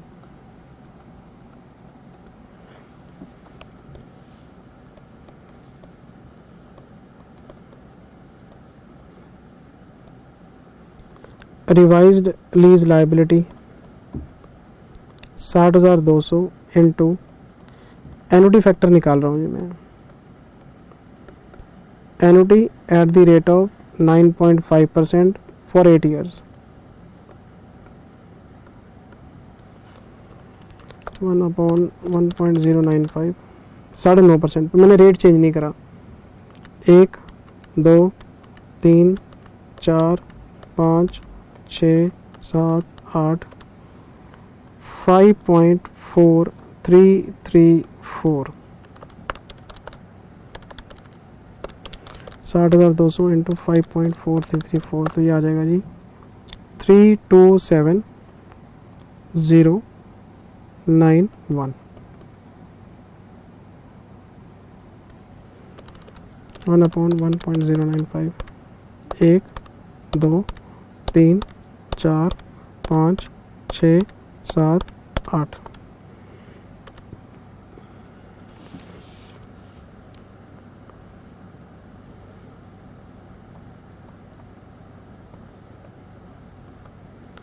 statement showing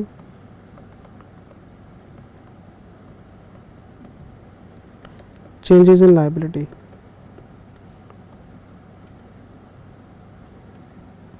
तीन 27 अच्छा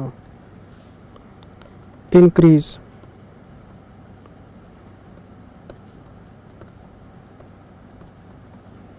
three 27091 minus 304272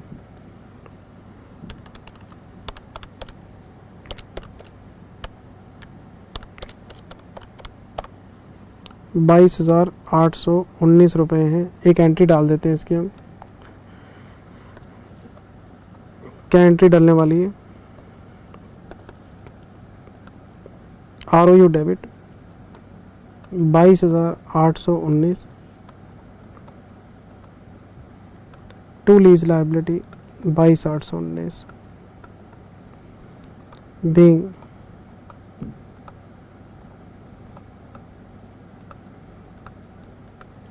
remeasurement of liability made due to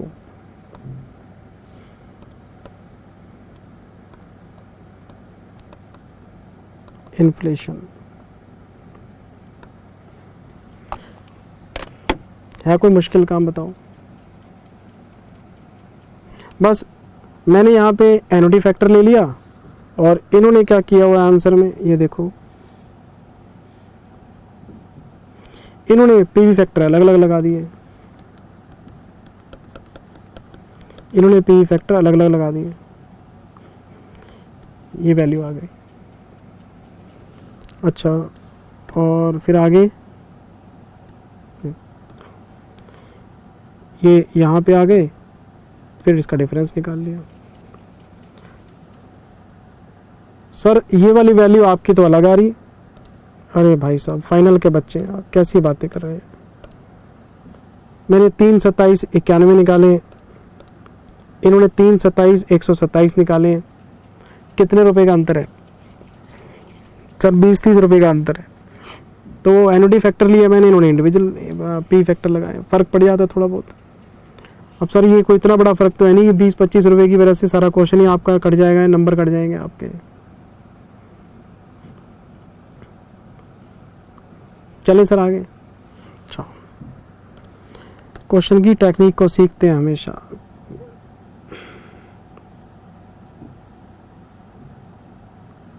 six 7 हो गया। लो जी 8th पे आओ।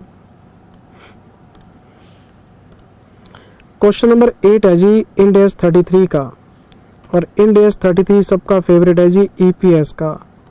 मैं इस क्वेश्चन में टाइम नहीं लगाऊंगा क्योंकि इस क्वेश्चन में ESOPs की बात हो रही है। इस क्वेश्चन में ESOPs की बात हो रही है। Equity shares outstanding during the year, weighted average, net profit. अगर मैं 12 लाख रुपए का प्रॉफिट लेता हूँ, अगर मैं 5 लाख शेयर लेता हूँ, तो मेरा बेसिक EPS आ जाएगा, बताओ कितना? 2.4। अगर हम 12 लाख के प्रॉफिट को 5 लाख, ठीक है जी 2.4। अब इस क्वेश्चन में आप ध्यान से देखो, हमारे पास कितने ऑप्शंस हैं? ऑप्शन है 1 लाख। एवरेज मार्केट प्राइस बताओ कितना है? 20। एक्सरसाइज प्राइस कितना है? 15। आपको एक चीज़ पता है, 20 का शेयर 15 में दे दिया तो कंसेशन कितना दे दिया? 5 रुपये का। तो जितना कंसेशन दोगे वो डाइल्यूटिव होगा, उसके फ्री शेयर निकलेंगे। 20 माइनस 15/20 इंटू 1 लाख ऑप्शंस, कितना? 25,000 शेयर आपके फ्री में जा रहे हैं। सेविंग क्या होगी? 0। तो हम करेंगे क्या? 12 लाख प्लस 0 डिवाइड कर देंगे 5 25 से। सर मैं नहीं करा रहा ये क्वेश्चन, ये तो क्लास के एग्जाम्पल से भी आसान है। लो जी 2.29 डाइल्यूटिव है क्योंकि बेसिक से कम है, और ऑप्शन तो होते ही डाइल्यूटिव है। ऑप्शंस में क्या करते हैं हम, फ्री शेयर निकालते हैं, जितना आप कंसेशन देते हैं उसके फ्री शेयर बना के हम उसका डाइल्यूजन निकाल लेते हैं। 20 का शेयर आपने 15 में दे दिया तो 15 रुपये तो आ रहे हैं ना, वो तो डाइल्यूटिव हो नहीं सकते जितने पैसे आ रहे हैं। जो पैसे नहीं आ रहे हो लेकिन शेयर जा रहे हैं वो डाइल्यूटिव है। ये तो खैर इन्होंने मजाक ही किया सर, ये तो आसान क्वेश्चन था। फिर हमारे पास है जी क्वेश्चन नंबर 9 इंड AS 23 का। सर जो क्लास बुक है ना, अब उसका क्वेश्चन नंबर 4 देख लेना आप। कुछ नहीं करना, रेशो बनानी है। कैसे, इन्होंने 620 लाख रुपए का लोन लिया, मैं लिख देता हूँ, और 620 लाख रुपए का लोन 3 जगह लगा दिया। पहला, इन्होंने प्लांट एंड मशीनरी को खरीदा और इसका कंप्लीशन हो पाएगा अप्रैल X2 को। लोन कब लिया है, 1/4/X1 को, 13 महीने हो गए। 1/4/X1 को हमने पैसा उधार लिया है, लेकिन हमारा पैसा जो काम में पूरा होगा वो 30 अप्रैल X2 को, तो 1 साल से ऊपर है। टाइम टेकिंग है, सब्सटेंशियल टाइम है, क्वालिफाइंग एसेट है, क्वालिफाइंग एसेट है। कितना पैसा लगा दिया इन्होंने, 510 लाख रुपए लगा दिए। लो जी 510 में लिख देता हूँ, ये क्वालिफाइंग एसेट के। फिर इन्होंने कुछ 54 लाख रुपीस के आसपास एडवांस किए हैं एडिशनल एसेट्स के लिए। 25 अप्रैल को ही एक्वायर हो गए थे ये, लेकिन इनका जो इंस्टॉलेशन है ये भी वही 13 महीने 12.5 महीने के आसपास का है, ये भी क्वालिफाइंग है। अच्छा, और सर बाकी का जो 56 लाख रुपए है वो इन्होंने वर्किंग कैपिटल में यूज़ कर लिया, और आपको पता है वर्किंग कैपिटल तो नॉन क्वालिफाइंग एसेट है, वर्किंग कैपिटल थोड़ा ना क्वालिफाइंग होता है। तो इन्होंने 620 लाख के ऊपर ये इंटरेस्ट पे किया है, तो करना क्या है, 510 620 इंटू 68.2, इसको हम कैपिटलाइज करेंगे। ऐसे ही इसमें करेंगे, इसको भी हम कैपिटलाइज करेंगे, इसको P&L में लेके जाएंगे। क्वेश्चन नंबर 4 सर क्लास में कराया हुआ है आपको, डिट्टो क्वेश्चन है सर।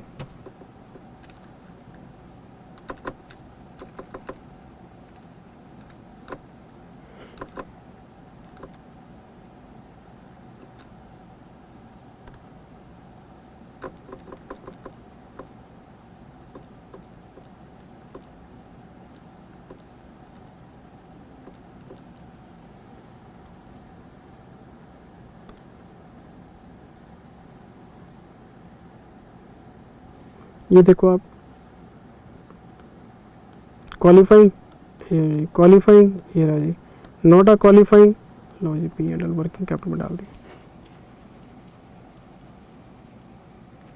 लिस्ट बनानी थी, इसमें कुछ करना ही नहीं था आपने।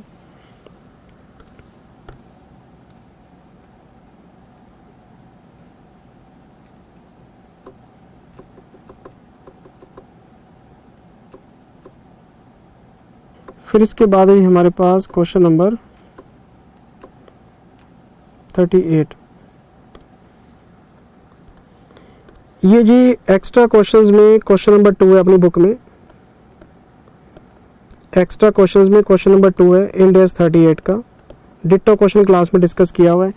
इन्होंने जी एक फ्रेंचाइजी खरीदी है 1 करोड़ रुपए की, 10 साल का पीरियड है। कहते जी क्या फ्रेंचाइजी राइट को हम इंटेंजिबल मान सकते हैं? तो आपको इंटेंजिबल की कंडीशन बतानी है बस, कि जी एसेट के ऊपर हमारा कंट्रोल होना चाहिए, इकोनॉमिक बेनिफिट्स होने चाहिए, एसेट आपके आइडेंटिफिएबल होने चाहिए। तो ये क्लास का डिस्कस किया हुआ क्वेश्चन है। इंटेंजिबल की डेफिनेशन लिख देना। तो फ्रेंचाइजी राइट में वो सारे पॉइंट्स होते हैं। अगर आपने कोई फ्रेंचाइजी खरीदी है तो फ्रेंचाइजी लीगली आपकी है, तो आपका कंट्रोल है उसके ऊपर। अगर आपने फ्रेंचाइजी खरीदी है तो प्रॉफिट सोच के खरीदी है, तो इकोनॉमिक बेनिफिट्स भी होंगे, और इसको आइडेंटिफाई भी किया जा सकता है क्योंकि ये सेलेबल है। तो ये क्लास में हमने किया वो क्वेश्चन है, प्लीज़ आप अपनी क्लास बुक से रेफर कर लेना। थ्योरेटिकल क्वेश्चन है और इंटेंजिबल की डेफिनेशन लिखनी है इसमें। हमारी बुक में एक्स्ट्रा क्वेश्चंस में क्वेश्चन नंबर 2 है बेटे। ये वो इंड AS 23 वाला क्वेश्चन नंबर 4 था, ये क्वेश्चन नंबर 2 है। लीज वाला क्वेश्चन नंबर 32, क्वेश्चन सारी बुक में से हैं, हल्का फुल्का बदलाव करके दे दिया इन्होंने, बस सब डिस्कस किए हमने। तो मैंने आपको आज 3 से लेके क्वेश्चन नंबर 10 तक डिस्कस करा दिए बेटे, मतलब 8 क्वेश्चन हो गए हमारे। बाकी मैं अगले वीडियोस में दे दूंगा आपको। अभी मैं इस वीडियो को यहीं पे बंद कर रहा हूँ, बाकी बाद में डिस्कस करते हैं। Thank you very much, take care, bye bye, love you, take care, bye bye, God bless you.